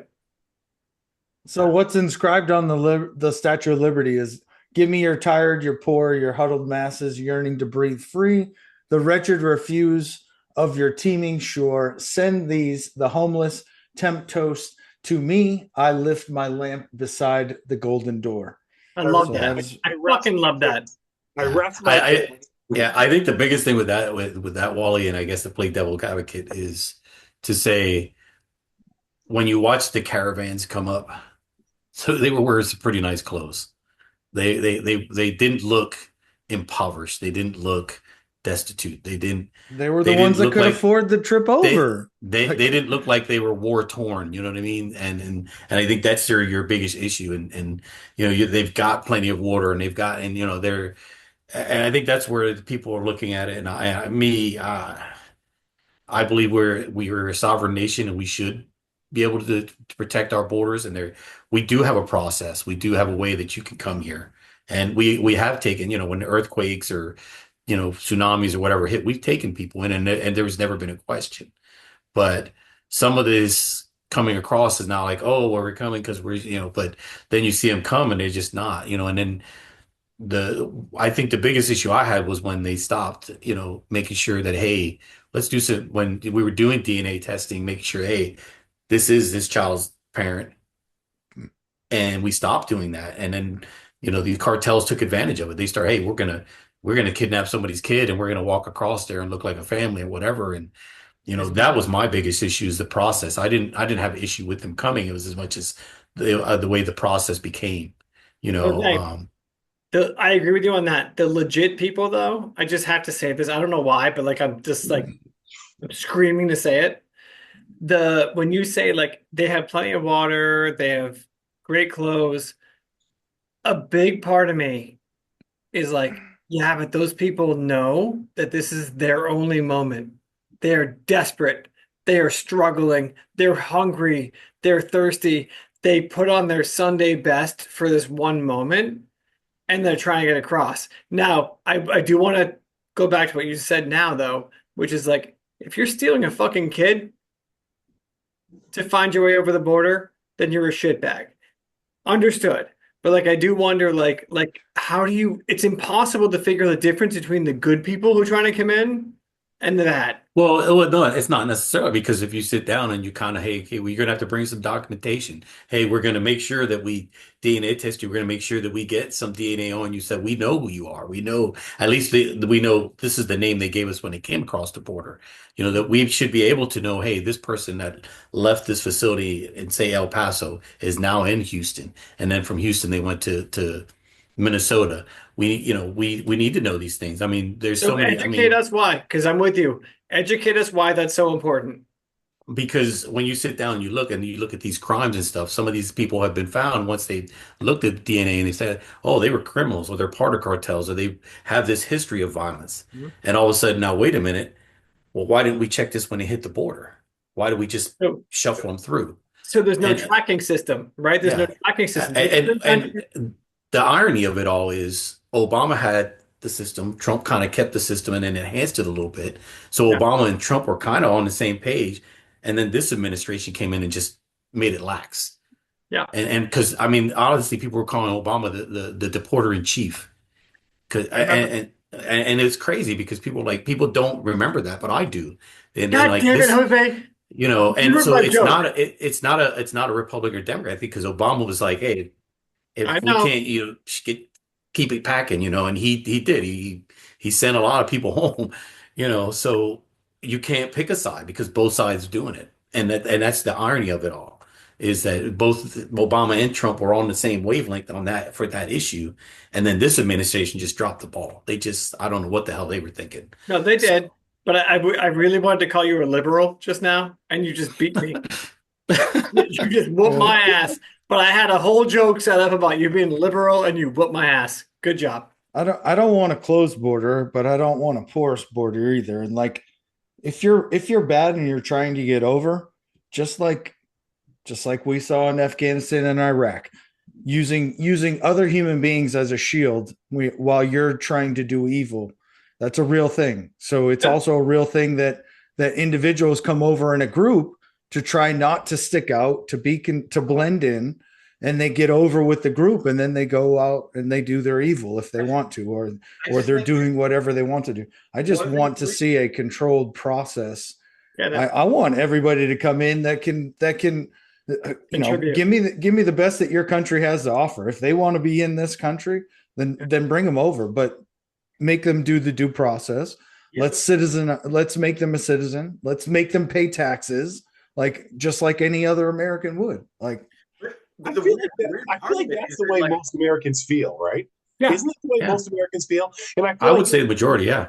this has become a hot button a topic, and I don't really know why, because I feel like most of the people I talk to have a pretty common thread. All right, we don't want criminals coming across the border. Right, we're not looking to have rapists and murderers and gang members streaming across the border. We want an orderly means by which to allow people into our country. I consider myself probably the most liberal person on this podcast consistently. Like I've made that pretty clear, but I still agree there should be order and there should be a process by which to come into this country. I don't feel like that's that outlandish of a statement. It's not. It's not. No. It's the topic where we spend so much time, energy, and emotion fighting a topic where I really genuinely believe 80% of the country, 70% of the country genuinely agrees with the majority. I agree. Well, I think where you sit down and you look at it, Wally, it's not really the people that are fighting it. It's the media blitz that's on it. Yep. And the politicians that Yep. they come out and they get in front of this media and they want to keep bringing it up. Because I guarantee if you were to get 100 people in a room, I'm with you. 70% of them would probably 70 out of 100 be like, yeah, they'd agree. And probably even a higher number than that. But they're not going to show that. I mean, it's just like when something happens, they find that one radical person who's like, oh, that was so racist, or that was so this or that. They find that there's 100,000 people out there, and they find that one idiot that's going to say that most controversial thing. Well, that's what Brian was saying earlier. The media ruins fucking everything because they make everything extreme, and that's why Donald Trump rose to power. He figured that out. Like, good on him. And again, the irony is we could lock down the border 100%, and terrorists and the bad people are still going to get over. Yes, they are. We can only control one side. So again, that's why I say it doesn't need to be locked down. It just the process of letting people in this country just needs to be controlled. And it's an open door policy, but you need to go through the right steps. You need to have, as Jose said, documentation, and be willing to submit to a DNA test, be willing to submit biometrics. Like all that stuff is how we gain intelligence. Sometimes we don't know who the bad people are until we do a biometric on them, and then they go out into the world and do bad things, unfortunately. But again, there are so many tunnels that have been dug to get to circumvent the system and have been successful. And we don't know how long it's been there, but we know that at least in the past 48 hours, probably 100 some odd people have come through this area specifically. So, so this might be a little overly dramatic, or it might be overly accurate. Probably both. Yeah, what you just said makes sense. Like, they can get over the border, they can do this, they can do this. My overall point is that the problem is not there's a percentage of the problem that is media. I get it. I get that point of it. The thing that I want to throw it so directly to the face of somebody is it's us as citizens. Like, we don't care. We just don't care. And so I am tired of us saying, oh, this is an issue. Oh, our immigrants are so bad, right? So the argument is saying, oh, they're all getting over the border, right? And we should really be able to do something about this. We should really be able to do something about this. I don't know if you know this, but there seems to be, gun murders for 3 people a day for the last fucking 5 years. Oh, but that doesn't bother us enough. It just doesn't bother. But this, people crossing the border who might be murderers, seems to bother us more. And that is where I just go, yes, I understand media can push it in different ways, and that is a legitimate issue.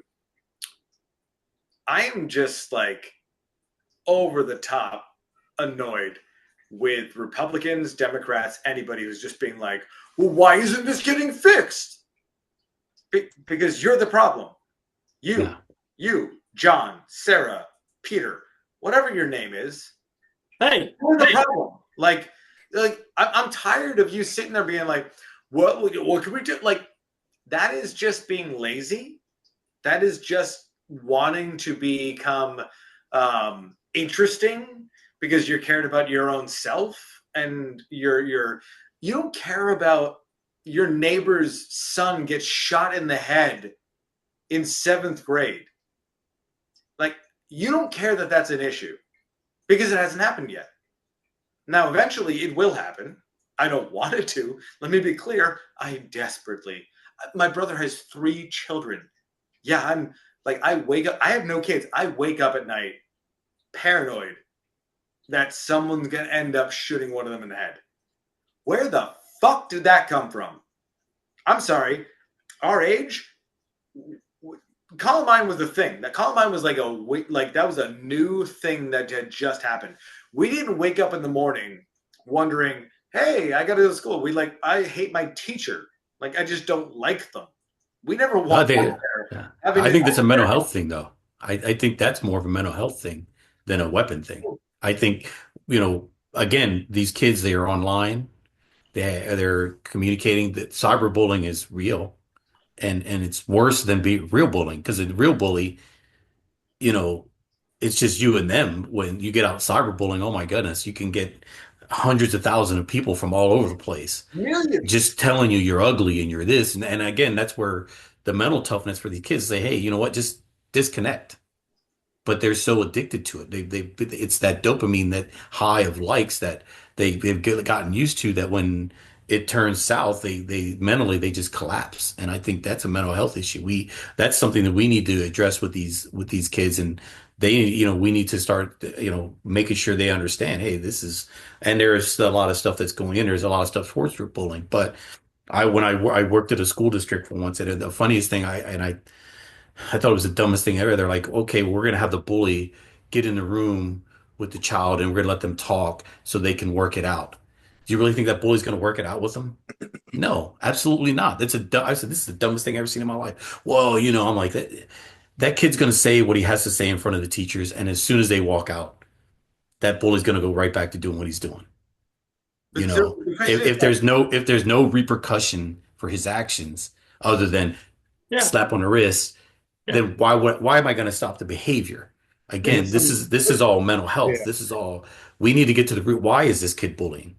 What is going on in your life that you're causing you to lash out on others? Jose, are you okay in the interim between the time that bully has an intervention? Because to your point, it's not going to do shit. Are you okay with that guy wielding a gun with the amount of power that gun has? No. My man. Who the bully? Yeah. Are you talking about the bully? No. Yeah, absolutely not. No, Yeah. absolutely not. No, but again, it's just that there. And I'm also one of those, like with that one shooting they had, where the parent knew the kid had mental illness, but the kid had access to the guns. Yep. That parent should have went to jail. Thank You you. should have went to jail Jose, because This is you were irresponsible.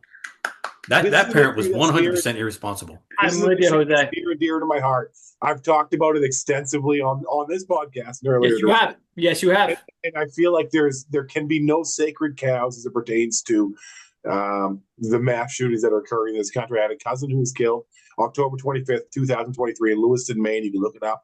Robert Card, he was an ex-military. He killed 17 people in Lewiston, Maine. And I think there were red flags all over the fucking place.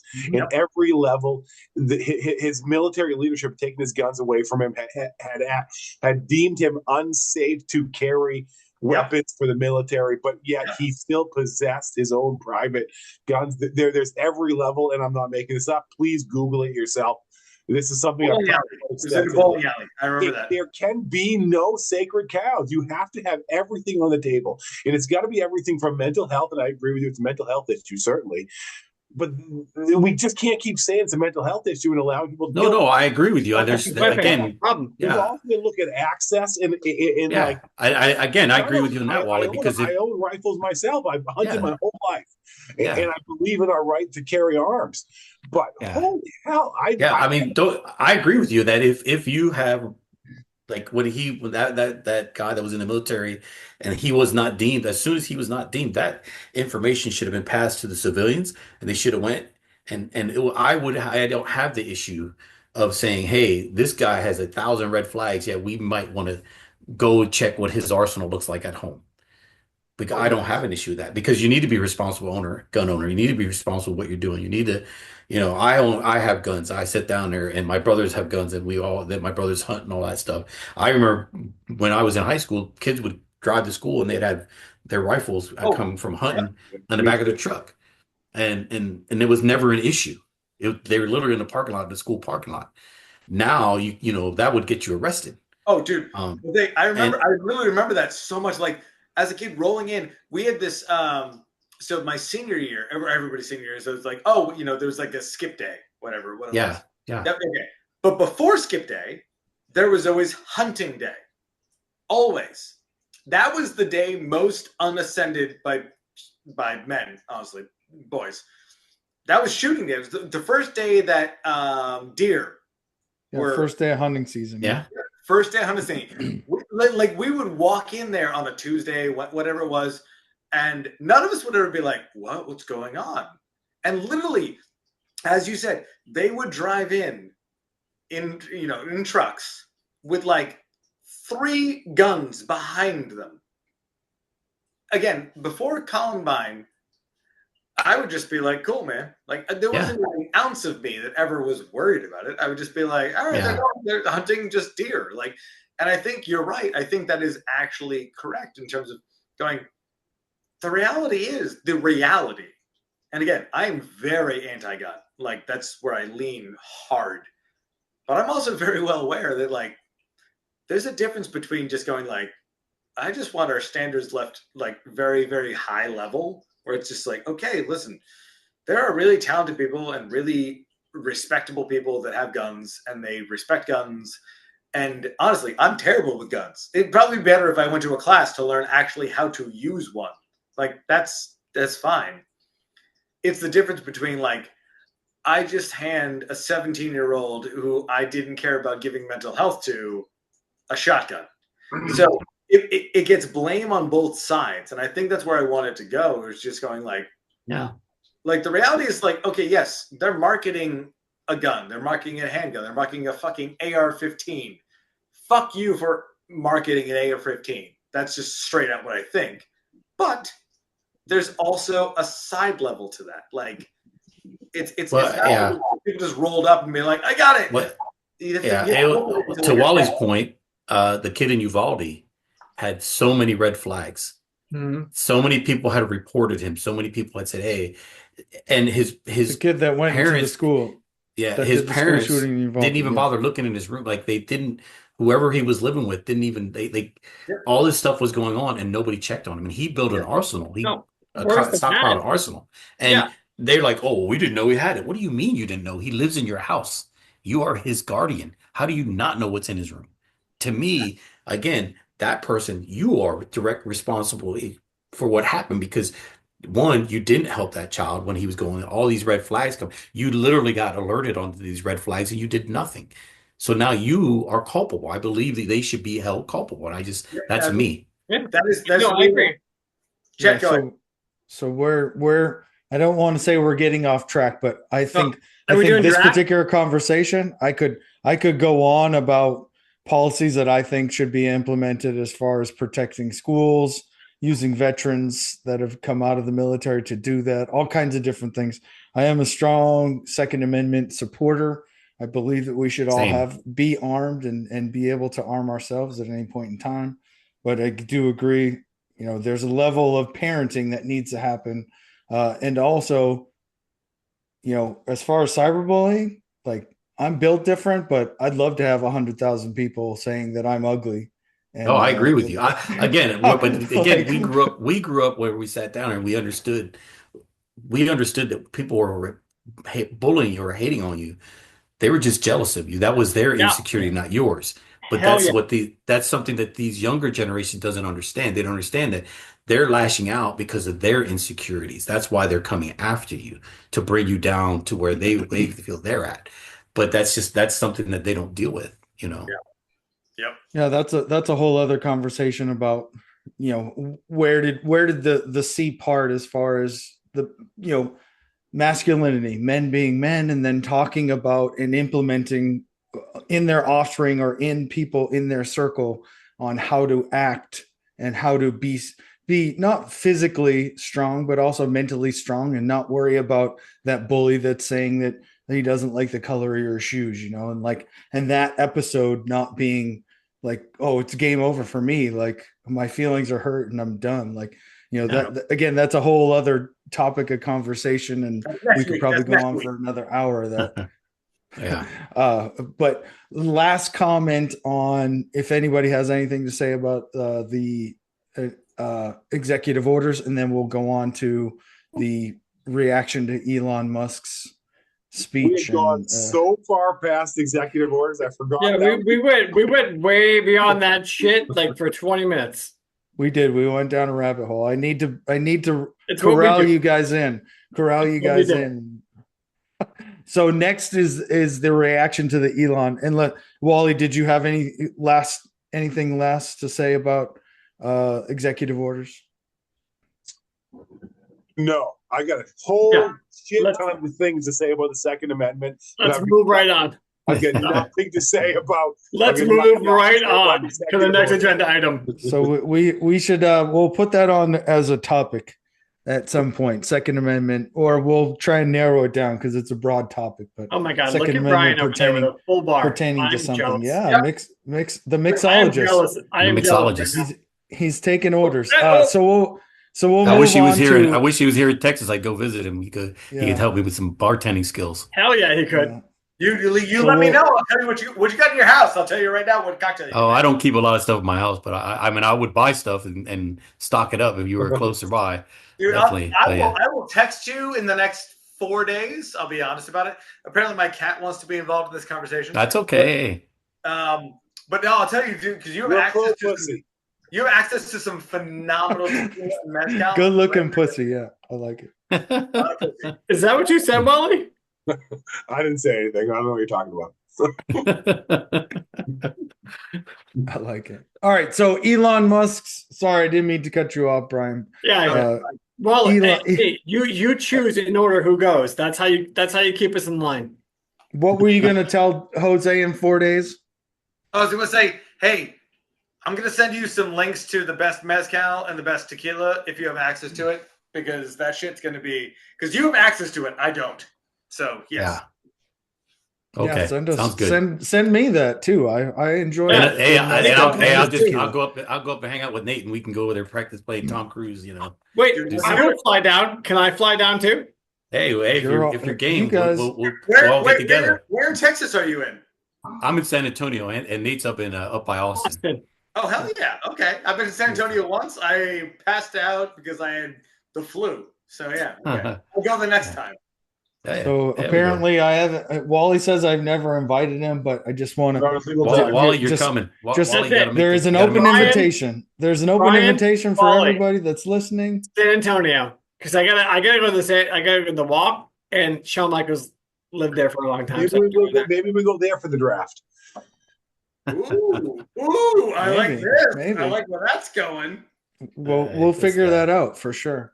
I like it.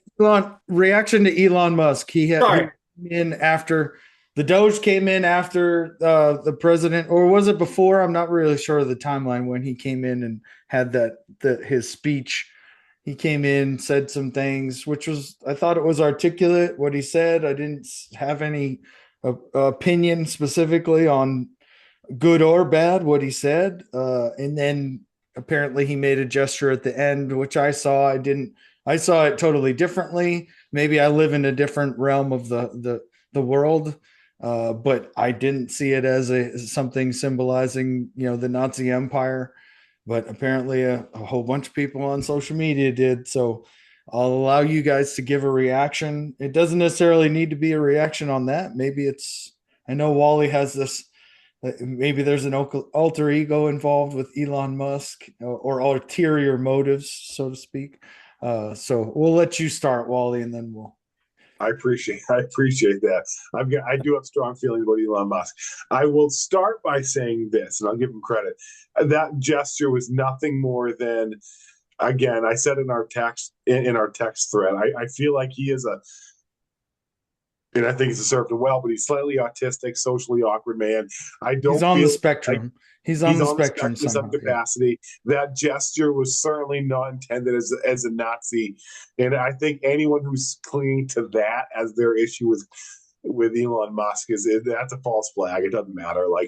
That's like I think you said the meme of four different and see you could take me, hold my arm like that, take a screenshot, and then call me a Nazi. And like what the fuck? That does not indicate he's a Nazi. Now, what that detracts from is the fact that we now have an oligarch who's the richest man in the world, in control of multiple really important corporations to our national well-being. Now that we've privatized our space industry, and he owns the preeminent country and the preeminent business that controls our space industry, among many, many others. And we've installed him as a meaningful cabinet member in the current governmental administration. That is what I'm concerned about. I'm not concerned about him throwing up Nazi symbols. I'm concerned about his influence as a again. And I think I think we've talked about this. I think Brian's really danced around the issue nicely of corporations and their role in our life, in our current American kind of existence. And then I try to question the wisdom of taking one of, if not the preeminent businessman, and giving him basically a blank check to sculpt our government as he sees fit. And by the way, he's also, I would argue, as instrumental as anybody in getting our current president elected. His buying of X and his voice behind that, I would argue, has had as big an impact on the last election cycle as anything. I'm just very concerned. I'm very concerned. I think we can imply, you can hope he's got the best interest for us. We can say, trust me, bro. I hope he's looking out for us. Sure, I hope he is too. But I have very little reason to believe that these oligarchs have our interests at heart. I think I'll start by just, as far as initial reaction, even though he's been appointed as a government official and at what capacity, he's given a title, right? But I still believe that things in government don't happen overnight. I also still believe that although he might be the smartest man in the world, or one of the more intelligent ones, when it comes to government and how things are done, when he wants to circumvent a policy or do something, somebody is going to tell him you're an idiot. That's not how we do this. This is and he doesn't understand the discredit, bureaucracy. Yeah, I get you. Discredit him. Yeah. So exactly. He doesn't understand the bureaucracy. So I'm not saying that what he wants to do and what he wants to implement won't ever happen. But I think that there are people in government that will fight back, and it'll just be a back and forth, just almost like where we see, politicians bullying each other, and we're no longer thinking about what the ideology and the policies that they're trying to implement. We're now just thinking about the back and forth that's going on between the politicians. So I feel like that'll more than likely happen, but I don't think that as far as that appointment is going to affect things moving forward as much as you feel I feel like you're almost not scared, but I don't know a better word to use, but you're definitely have your eye open and you're watching his every move. So I'm mistrusting. I think that when giant businesses try to align with government and it makes me very nervous, because I do not believe these corporations have our best interests at heart. I do not believe Elon Musk has my best interests at heart. I believe he has the best interests of his companies. And when he's still actively leading his companies and making important decisions as it pertains to our governance, what's the greater priority, I guess? Is he going to look out for his bottom line, or is he going to look out for America? So what would you had used a word, some sort of terminology as far as how he would essentially step away from his company for the time being while he's what was it? Divest.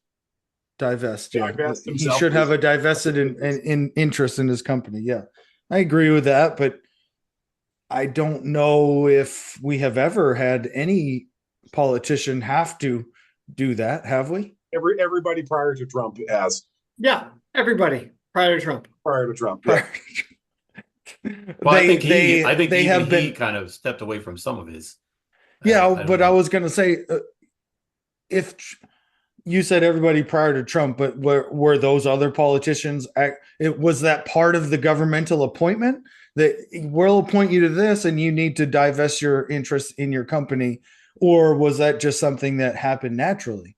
So it's hard for me to say because I don't know. I don't know about the 1850s, and like I can't speak to that. But I think in modern history, I can't think of another instance where a politician of national prominence has continued to openly run their corporations and govern high level national like a.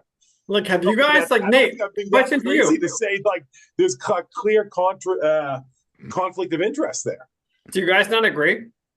I think probably you have to go back probably to with the Bush family with the oil, with their oil. For the most part, right? Like yeah, I think that I think George Bush Sr. did, and then Jr. was just kind of there. He was just kind of living the life. So, but I think Bush, Trump's just I think more when, like egregious.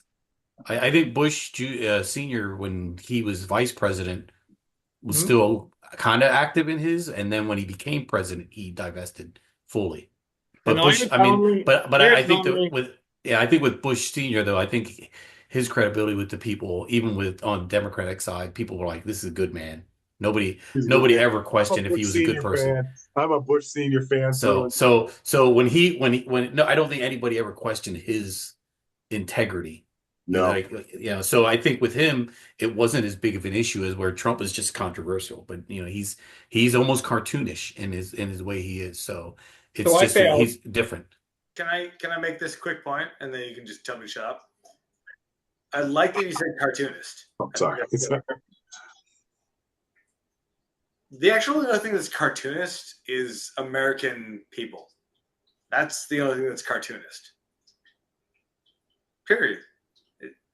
We love to judge Trump or Biden or whoever else because that's the best thing for us to just be like, oh, they didn't do it right. No, we fucking didn't do it right. It's us. It's like that's all it is. It's not because Trump's this big piece of shit. It's not because Biden failed on things. It's not because Obama was black or maybe not. Or that's all narratives that we just want to shove into it, whatever it is. Yeah. It's just based on we don't give a shit. We don't care enough. Period. If we did care enough, we would do something about this.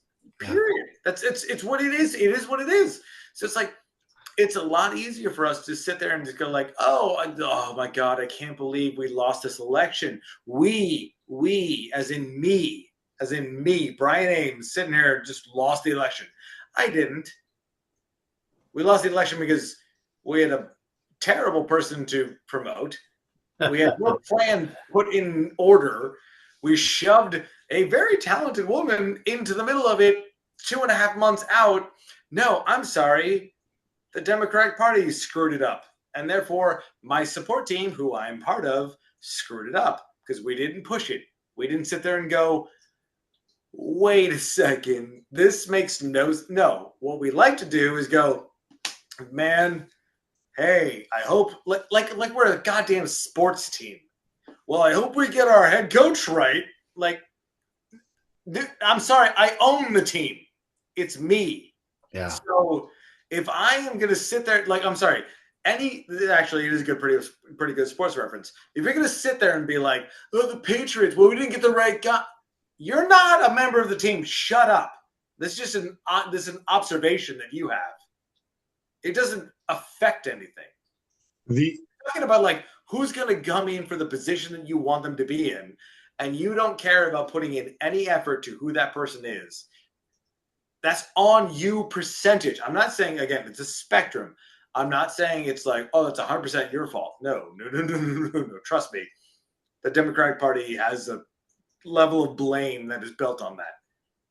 But I'm not okay with just being like, dude, Trump got bought. He didn't get bought. He won. He legitimately won against us. And we will all sit there and go like, oh my God, I can't believe there was the revolt afterwards. Yes, which I agree is like disgusting. And just there's so many other levels they can put this into. However, we also then lost. Clearly lost. Not like questionably, clearly lost. And yet we're not going to sit there. We're just going to sit back and I guess hopefully in 2.5 years, we're going to find a replacement. Like that's us. That is us. Like we have to take ownership on it and sit there and go like, I'll ask all of you here right now. Who do you think is the next Democratic nomination? So I'll answer that. And I think we got to backtrack to one of your assertions. The biggest issue the Democrats have had over the last couple of elections is that they've predetermined who their candidate was, right? Like it wasn't up to the general election. And I think you can say that you can have the same argument again. And I was a Hillary guy back in the day, but you can have the same argument Hillary versus Bernie. They predetermined who their candidate was and actively sought to minimize any sort of opponent, internal party opponent. I'm a huge advocate for, and I think Trump is a result of a truly open election where it's open from across the board and the best candidate or the one that's able, maybe the one that's able to gain the most traction is the one that ultimately wins. That's how Trump's done. I don't think Trump expected to win the first election. He did not. He just systematically beat everybody else. And I think if I'm being honest, if the Democrats had a truly open election process, I'm not sure, Kamala is the ultimate nominee. And I don't know that I'm 100% positive that Hillary is the ultimate nominee. And again, I'm a Hillary guy. I feel like she's been slandered to a fairly high degree. I don't know. Yeah. I agree with you on that, Wally. I think the Democrats have kept them there. They've kind of kept this little, well, we're going to put this pecking order and this is who we want. I remember the first time Trump went up, there was like 11 people on the stage with him. Mm-hmm. And he just systematically destroyed them.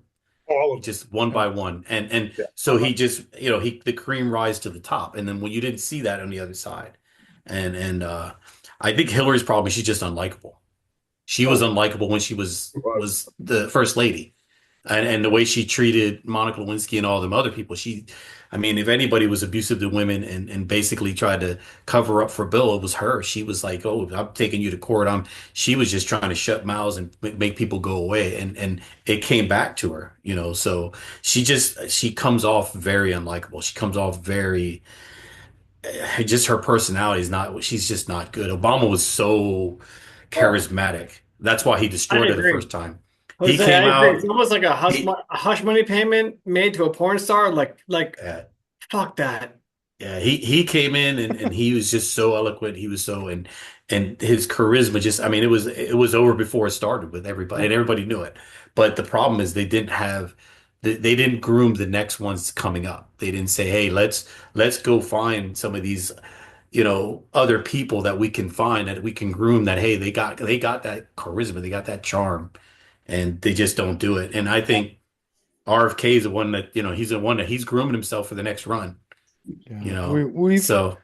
We've talked about this before, as far as, like you said, Jose, grooming and the potential for politicians to not just groom themselves, but get appointed to positions that put them in a position to be in consideration. Like, I didn't agree with Trump's appointing Vance as his vice president or as his running mate, because I thought he was very inexperienced. And again, what is my history in politics?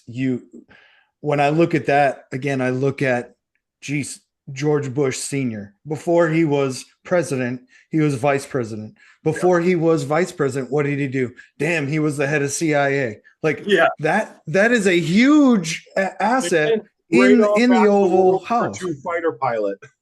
Yeah, and again, like he groomed himself, or he built his road, and then like whether that was what he specifically wanted to do, and then kind of fell into politics. I'm not sure how that went, but again, we've had conversations about this, and it just seems like the best candidates are not running for president. Like we can all agree that when we went to go vote, like this is what I did when I went to go vote. It was a sad day because I looked at the ballot and I said, "This is the best that the free world has to offer?" Question mark.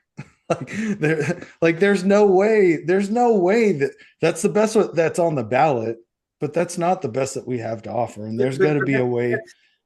That the thing is, like, that is our fault. Yeah. It is. It's not the Republicans or the Democrats. It's not. Like, I wish we would all just take ownership on that. Like, I'm sorry. We'd love to shit on Democrats and Republicans. We love doing that. It makes us happy. Yeah. We love to just judge them because they made the bad choices. No, I'm sorry. As a citizen, I made the bad choice. Like, that's what it boils down to. It's nothing other than that. Yeah. And that's the frustrating part. It's like, well, why? Well, do you fucking vote? I'm sorry. I'm so tired of being like, well, it's unfair. If it's unfair, I agree. It would be very unfair if we all voted at 93%. That's that. And all of a sudden, some weird dude won. That seems like weirdly unfair. But we don't. Yeah, I think we need to have a like one of our topics specifically is like, I don't know, be creative and think about how to reform defining candidates and how that works. And we've talked about it before, but maybe we level the playing field and like, there's a budget for the Republicans and Democrats, and that it's government funded. So you can't spend your own money to do this. You're just going to spend this amount of dollars. And there, again, it would take out lobbyists and all this. And like, it's very complex, but we should have a conversation about how we think, we want to reform the process of selecting candidates, because I think there's a whole bunch of people with their own money that would love to, put their name in the ballot. But if they don't have the backing of the lobbyists or that specific party, then it's just, they're businessmen. They're not going to waste their money. Well, to Brian's point, Nate, there was something on the ballot that said, let's limit the amount that someone can donate to an actual candidate. And the voters said, no, thanks. Yep. Which I think is fucking stupid. I agree with you. It is. So it is our fault. Yeah. I agree. Brian is calling out every dumb thing we did. Yeah. Well, Brian's correct, though. Final comments, and then we're going to move on. Yes. My final comment is equally as stupid as the decision where corporations count the same as you or I. So corporations can donate an infinite amount of what's the name of that decision? I can't think of the name of it. The documentary United. What is it?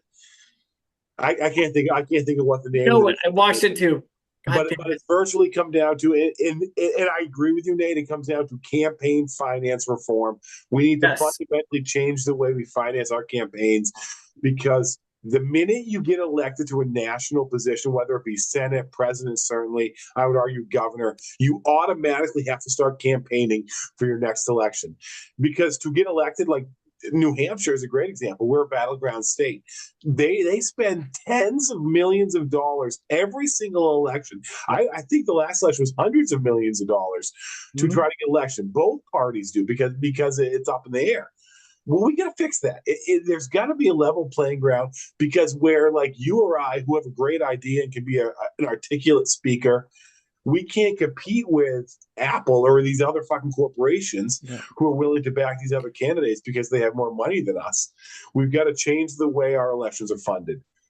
Thank you for considering me as a good speaker. I appreciate it. Yeah. I agree with Brian on that. We think that people need to be held more accountable. I think the so many people don't do the research on their candidates. They literally, well, I'm a Democrat, I'm a Republican. They don't go, hey, what does this guy stand for? What is his voting record? What is his, people don't know what legislation has they put forth? What is it? How many times has he missed votes? How many times? There's a lot of things that people don't. They're so flash in the pan, and they really only show up for the president. And they don't realize that honestly, you need to be more concerned with your mayors, your governors, your Oh state yeah. senators, your congressmen, your senators. Those career politicians are the ones that you need to keep a better eye on than, Trump's going to be there 8 years, okay, and then he's gone. The guy, you need to pay attention to that guy's going to be there 50 years. You got, these people, these that get there and they're making $100,000 a year, 104, what, 30, 40, and they're millionaires. They're multi-millionaires. Well, how did they get there? He didn't get there off that salary, that's for sure. Wait a So minute. Do you think they know the so stock market?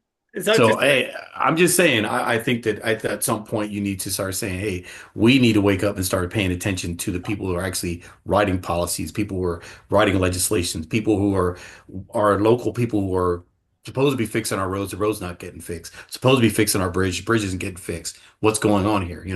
I think, and I'm with Brian, it's we're asleep at the wheel. Not, and they're taking advantage of it. They're like, hey, nobody's checking me, so they check on me every 2 to 4 years. So, who cares? Yeah, I can get away with 2.5 years. No one gives a shit. It's fine. Right when it moves into it, it's like, okay, that's a problem. It's like, dude, Chet, you will know this. Like, you're in New Hampshire now. It's like, what the? Literally, I say this because I'm now in Massachusetts, but I'm like, what the hell's the name of the governor? I could tell In you. Mass? No, in New Hampshire. Hey, well, it was Sununu, but now it's Ayod. No, Sununu. Wait, somebody else is not Sununu? Yeah, Sununu's gone. It's Ayod now. yeah, no. What? Oh. But Sununu's been there always and still is there.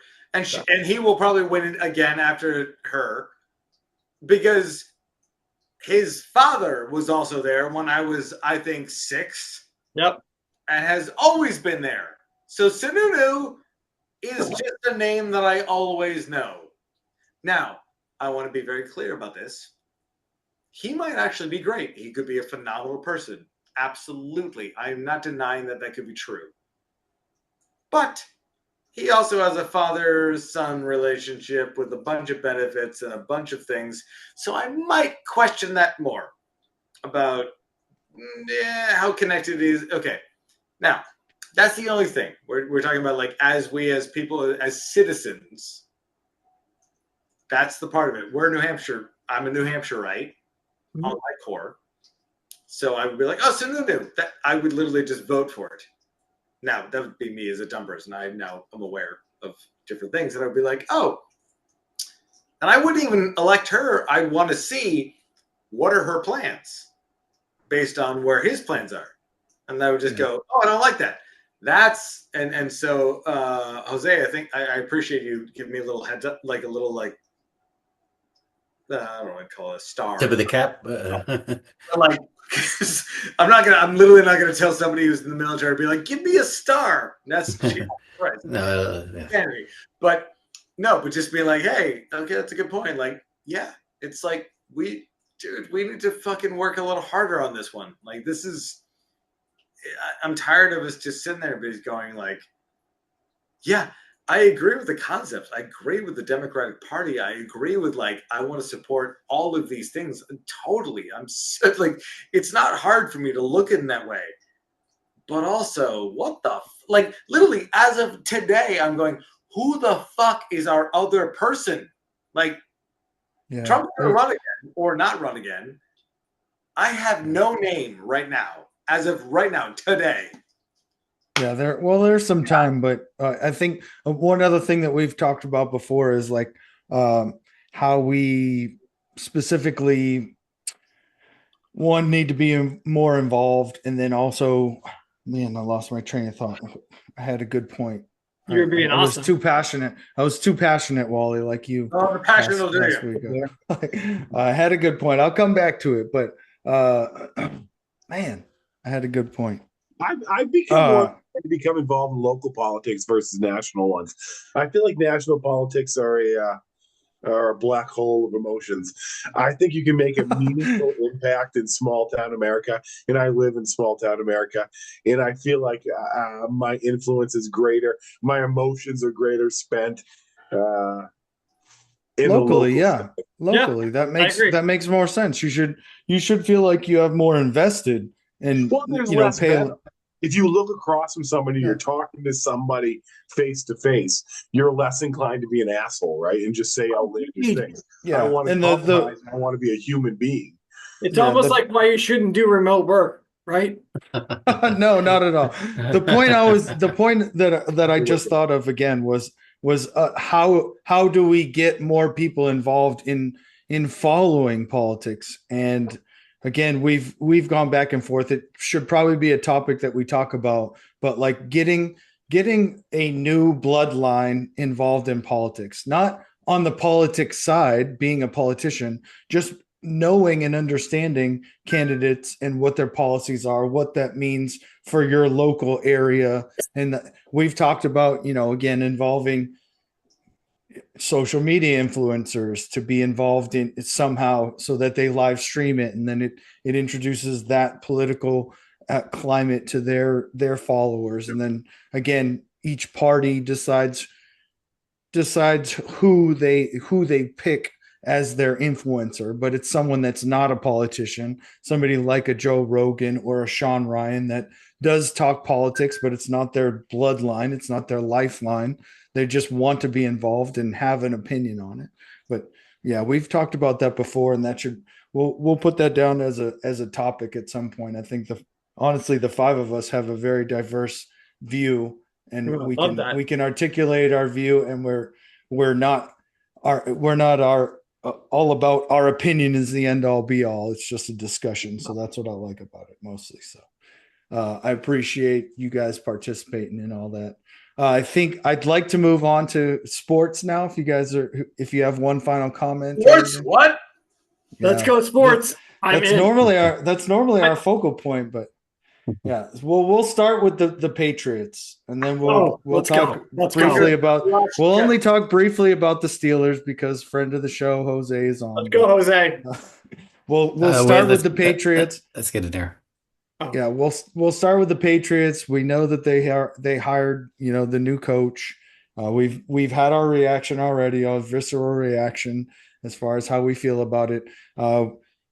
From our on-field correspondent from Section 323, give us an update on coordinators that have been hired, some new hires that Vrabel's Brent. I don't know anything about his coaching staff other than I believe Josh Daniels was hired, but fill in the blanks on who he's hired as coordinators are on his staff and how you feel about that.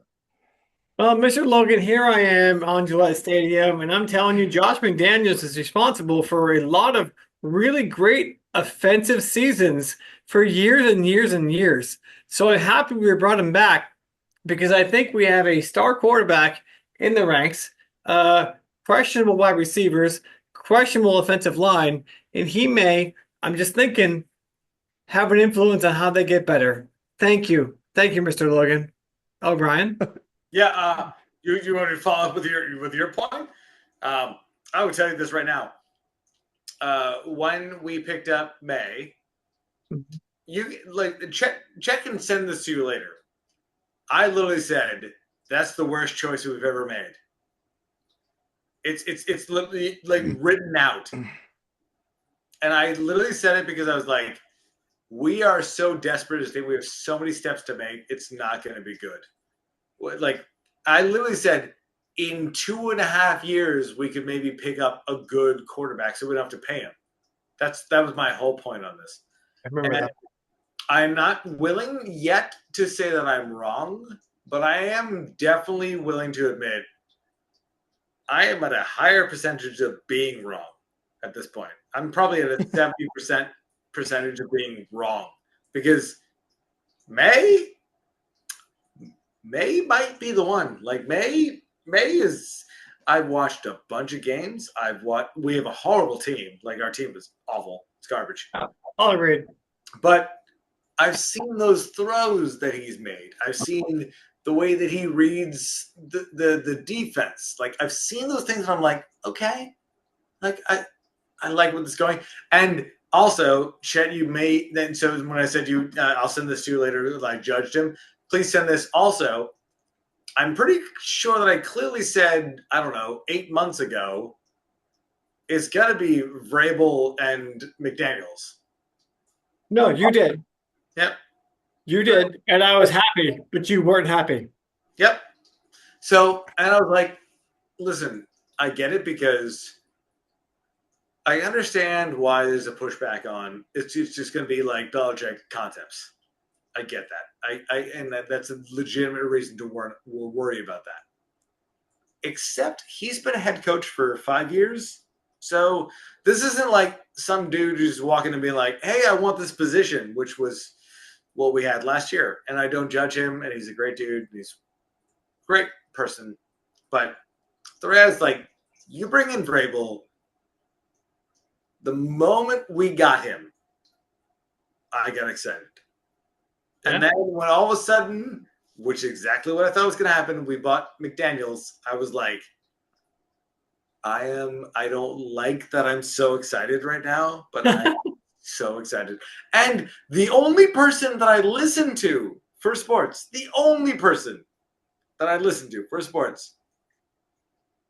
Colin Cowherd. Oh, I love the herd. I love the herd. The moment that they picked up Josh McDaniels, the immediate thing he does is goes, the Patriots will make the playoffs. And I'm not sure okay. He has said that the last 2 yeyears. Don't give me hope. He has been right the last 2 years. 2 years ago, it goes, Minnesota, they'll make the playoffs. And everybody's like, you're an idiot. They'll never do that. And then they made the playoffs. And then last year, he goes, I'm just telling you right now, like ownership down, head coach, everything. DC, they're going to make the playoffs. And everybody's like, they have 4 games they'll win. And he was right. And the moment that they all of a sudden said, like, Josh McDaniels on top of, Vrabel, yeah, they're going to make the playoffs. He said it so directly. It was just like, yeah, he's like, I'm betting that right now. They're going to make the playoffs. I was like, yeah, Colin Cowherd's takes and his predictions have been spot on. He did predict that. He predicted that Washington, I think he said Washington would do well, potentially compete for winning their division. And then also he said that Dallas would be very bad and regress. Totally and right. then he also predicted that the Broncos would win more games than they were slotted to on the line in Vegas, which they did. And I just thought it was like, hey, who is your best OC, not OC, head coach? This guy. He's your number one bid. And it's like the Patriots. And he literally said, he's like, I'm not judging them. They got rid of their guy. They made a bad choice. Not because the guy's a bad guy. They just made the bad move. And okay, boom, you're out. And the moment they did, like, they lost that game, or they won that game. And then he went out to the locker room and they're like, by the way, you don't work for us anymore. He's gone. Yeah. And that's from 1 to 4 emotionally, but also they were like, we fucked it up. Sorry. Okay. You did. We go hire the better guy. And they just literally went to him and was like, we want you. Can you bring the other people in? Yeah. And I'm like, I'm going to play devil's advocate. I'm going to play devil's advocate for a minute though, because I like Josh Daniels. I like what he did when he was Josh McDaniels, when he was with the Patriots. He had the greatest of all time quarterback to run an offense through. Yep. He took that opportunity and took 2 head coaching jobs, and he's an offensive minded coach, and both offenses that he had were not even close to good. Not even in the realm of the offense that we had this year. Well, that's probably a bold statement, but like, I feel like I hope, my hope. I mean, again, I listen to Colin Cowherd. Josh McDaniels was a guest weekly for a while on his show.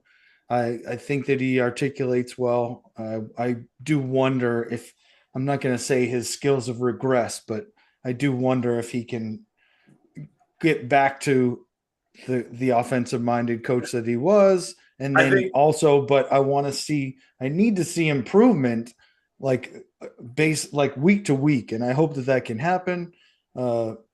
Just again, I'm skeptical.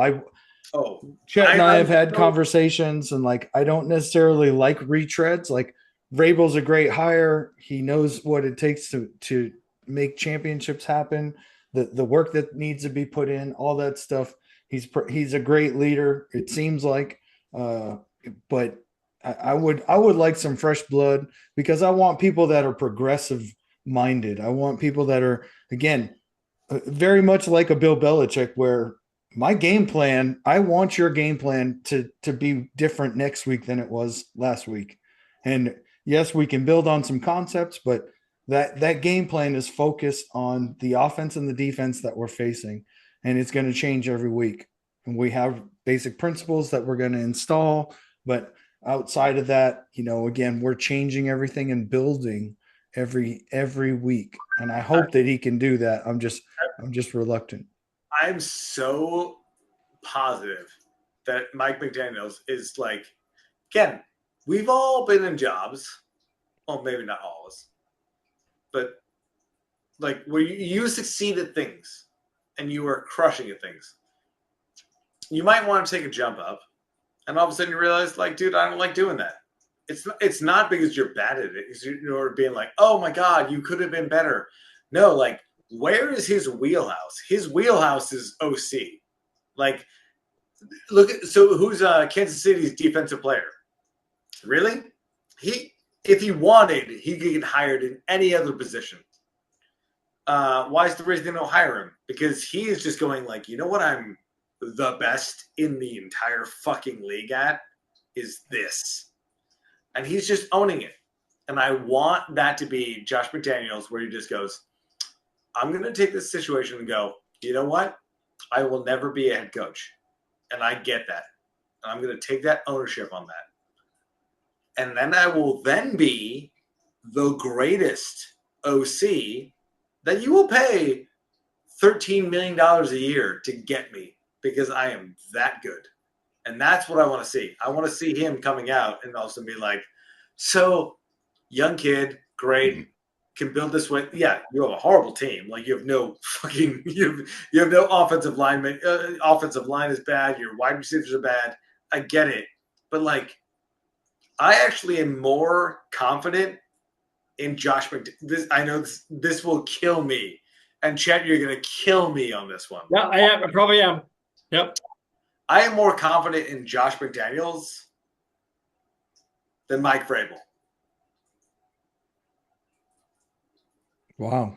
I'm having a hard time killing you on that, because I might agree. That's a bold statement. I'm not a Patriots fan, but I will say I like both moves. I think I'm with Brian. I think McDaniels has to accept the fact that he's not everybody's meant to be a head coach. Dick LeBeau was not meant to be a head coach, but he was a wonderful defensive coordinator for the Steelers for a long time. Sorry, and that's okay. That's amazing. That's a great reference. Like, one of the best I've ever heard you. And I think that if he embraces that and says, "Hey, I think it's good," I think if he can find him a really good offensive line coach to go with him, you don't necessarily need the star receivers, because the Patriots dynasty was not built with star receivers. Never had them. But if you can build that offensive and defensive line and great smart play calling, and he's shown that he can design plays, and you got a quarterback who's very capable, very, very good at coming up to the line and knowing what's going on. So it could be a perfect storm. And so again, the next hire I would be looking at, if I was you guys, would be who's going to be my offensive line coach. That right there. Hard being like, so you can develop, because if you can, I mean, you have young guys there, they just need to be developed, and I don't think they've been getting that training like they used to. Because there was a time when the Patriots were, well, we got an all pro, but we're gonna let him go and we're gonna draft a guy, or we're gonna get this young guy from another team and we're gonna come in and we're just gonna groom him and they turn out great. And it was over and over and over again. We saw this So so many years. You're right. Our coach, the offensive line coach, I forget his name. It's horrible. I could say it, but it's a long name. And literally, you could look at his name and he goes, "Who is the best OC coach of ever?" And it's him, the guy who played for like literally when the Patriots all of a sudden like they won like 3 Super Bowls and then like let him go and he was gonna retire. He's like, "Oh, I'm down."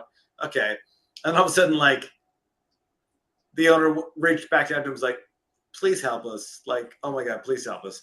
And then he's like, "Fine, I'll come back for like 2.5, 3 seasons," and they won like 2 more Super Bowls. And they're like, yeah, "Oh, so he's the greatest OC yeah, guy that's ever existed." yeah, And they're like, "Oh, so that's what I'm hoping." And she were like, "Jose, you're so right about this." We're like, if they can bring in, like, all right, so you've got, Mike Vrabel, you've got Josh McDaniels. Now there needs to be that one other piece that comes in and goes, and again, I don't know who it's going to be, but like, I want that OC who might be fucking 31 or 75. I don't know which one it's going to be, but like, you come in and you make my OC fucking kill. Like, because if I can make that happen, and by the way, we have more money than anyone in the NFL. So if you could all of a sudden look at me like, hey, your left edge guy who's epic and ending their contract with Detroit or anybody else, like, yeah. I'll pay them $70 million right now to be here. Ooh, Yeah, Yeah. we should. We definitely have a lot of money to spend, and I think I'd love to see them solve most of their problems before the draft with the money that they have.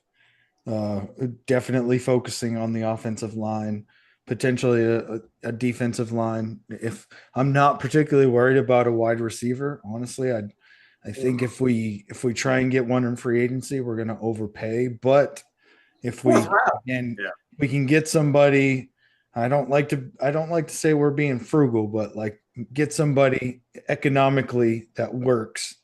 I don't want to pay him 80 million, which is why I don't want T. Higgins.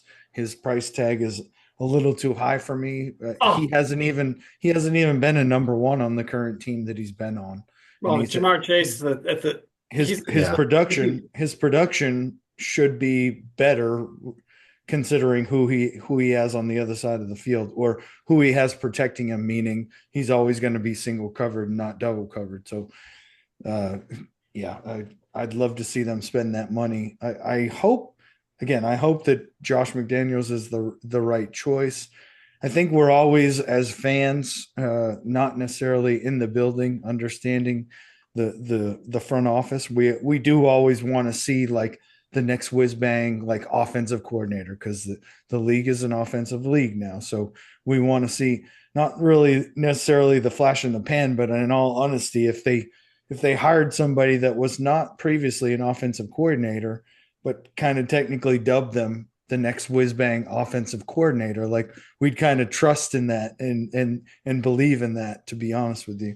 He is proven for sure. I hope that he has that mind and he is willing to, again, from the time that he hasn't been in the league as an offensive coordinator, which is very short time, right? Well, when we look back at as an offensive coordinator specifically and talking offense only, it's been a while, but I know he's been around schemes and he understands the game, but I hope that he's an innovator, which I wouldn't say even when he was with Tom Brady, he wasn't an innovator on the offensive side of the ball. He was efficient. And again, he had the best quarterback of all time to help him be efficient and throw some light on him. Like, I do really well. What's the bet? What's the bet on the Patriots making the playoffs? next year? Uh, What's the under. percentage? I Under. don't know. Look We at should look it up. look. We should Like, look at what it is. I wonder what the odds are. It the can't be odds are very gonna be- good. I'm assuming. Like, I'm gonna guess 1/75 is my guess. I don't even know what that means. I Jose. don't either. That's why I don't gamble enough. Yeah. No, I don't know what it means either. I would just say I think it's the Dolphins look like they've regressed. The Oh, God. Steelers are in a tailspin. Oh, let's go back to that. Uh, Steelers. and Oh, so Steelers. there's two teams that there's teams that are kind of falling backwards that will open the door for the Patriots. And honestly, if Josh Allen gets his heart broken this year by Mahomes, Oh, I don't know if the Bills are going to recover. I just can't see it. I can't have that. Can't have I They just will. They so, but what do you want to put in? I'll put in any money. Like Chicago's, KC's gonna win. Look, Nate and Brian doing their bet thing. Jose, Yeah. you gotta do the heart thing. Heart thing. yeah. I hear you. Yeah, I mean, it's just one of those things, So, and I look at the AFC is really good. The question is, again, I like what Vrabel does because Derrick Henry looked like Derrick Henry that Mike Vrabel had. And so if you can get to playing some good smash mouth football and controlling the clock and helping Drake May by not having to do it all, I think that's what Vrabel's going to look for early. I hear And that. then But build that what about defense. your Steelers? I cannot believe you want Mike Tomlin gone. I cannot believe that. So you want to know about that? Okay, so here's I the do. thing. I do. Mike Tomlin should be gone. Mike Tomlin, I will say this, and this is going to sound controversial, but if he was white, he would already be gone. It's an epic failure. It's an epic failure that 2016, and oh, by the way, in his 18 seasons, he only had a playoff win in 4 of them. That's with Ben Roethlisberger Yeah, I do. for the I just majority of feel his like career. the So Steelers now, the yes, Steelers yes. systemically are just not willing to move on from a coach, especially again. Well, Like here's the the thing. Steelers aren't the Dallas Cowboys where they win 13 games and they lose the No, first game in the but- playoffs and the season's seen as a down year. Like no, that's a good year for them. It's not a good year for the Steelers. Going to the playoffs is not the goal is to get. Well, We have 6 you win. The Lombardies. front office we feels have it's a 6 good year. The Lombardies. fan base feels No. different. I don't even think the front office is that. I think that because the Steelers are stuck in an old pattern. But the funny thing is, the older Roonies, when Chuck Noll got stale, basically told him, "Hey, it's time to move on to your life's work," and they moved on from him. And everybody said, "Well, who are you going to get? Who are you going to get? Who's better? Who's better?" Well, nobody knew who Bill Cowher was. That turned out okay. And then we moved on from Bill Cowher to Mike Tomlin. That turned out okay. So I think the Steelers have done a good job of hiring coaches and giving guys opportunity. Now, Mike Tomlin, again, 4 seasons out of 18, he's won a playoff game. Hasn't won a playoff game since 2016. Systemically, we had the killer bees with Antonio Brown, Le'Veon Bell, Ben Roethlisberger. Couldn't win a playoff game. Couldn't make a deep run. I mean, come on. I'm sorry. Again. I get that. No, I get that. Now that you explain it in those terms, like Yeah. I kind of get it. Yeah. And it's not just that, it's the external things that with Noel and Cower, and nothing out in the locker room ever got out of the locker room. Now you have people talking, people chirping, you have people on the sidelines, coming at coaches, and this stuff that would never have happened are happening. Things that are, and George Pickens. Dude, you have a lot of drops. You can't be sitting here complaining about money, this, that, and the other, but then you have, 16, 20 drops a year that you just can't. It's not, yeah, you're phenomenal. You make some great plays, but on the opposite side, when we need a first down, you're not reliable.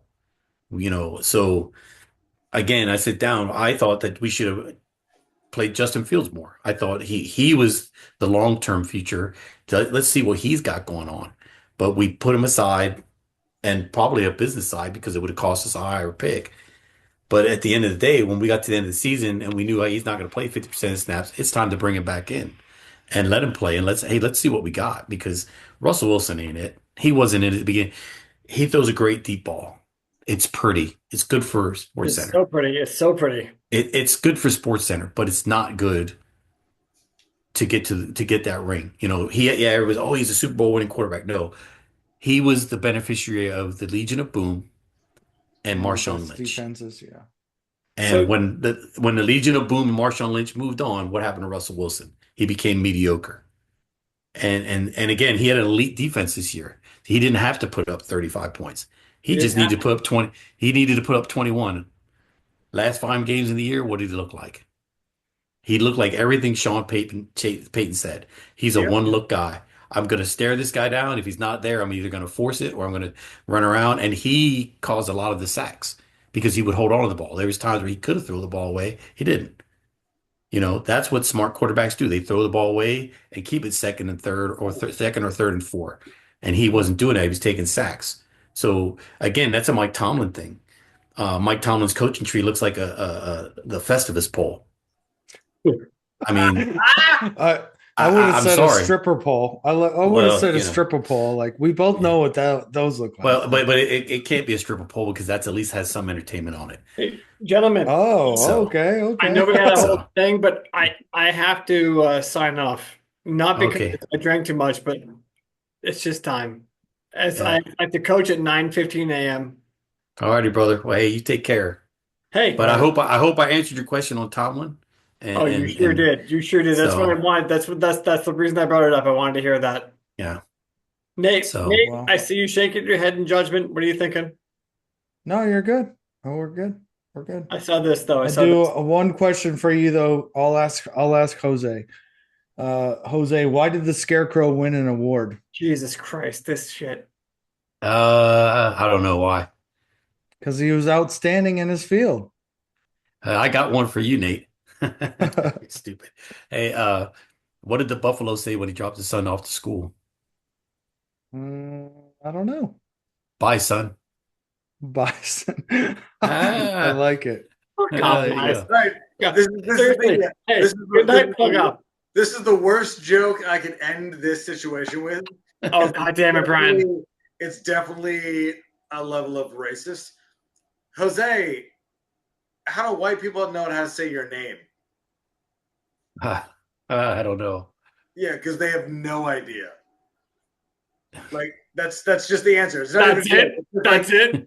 It's By the literally way- like they will By the walk way- up like, oh, you're Jose. Like they They'll- can't the- read an A, they can't read an O, they can't read an S. They don't know about you. Like They'll say Josie or Jose or Josie. yeah.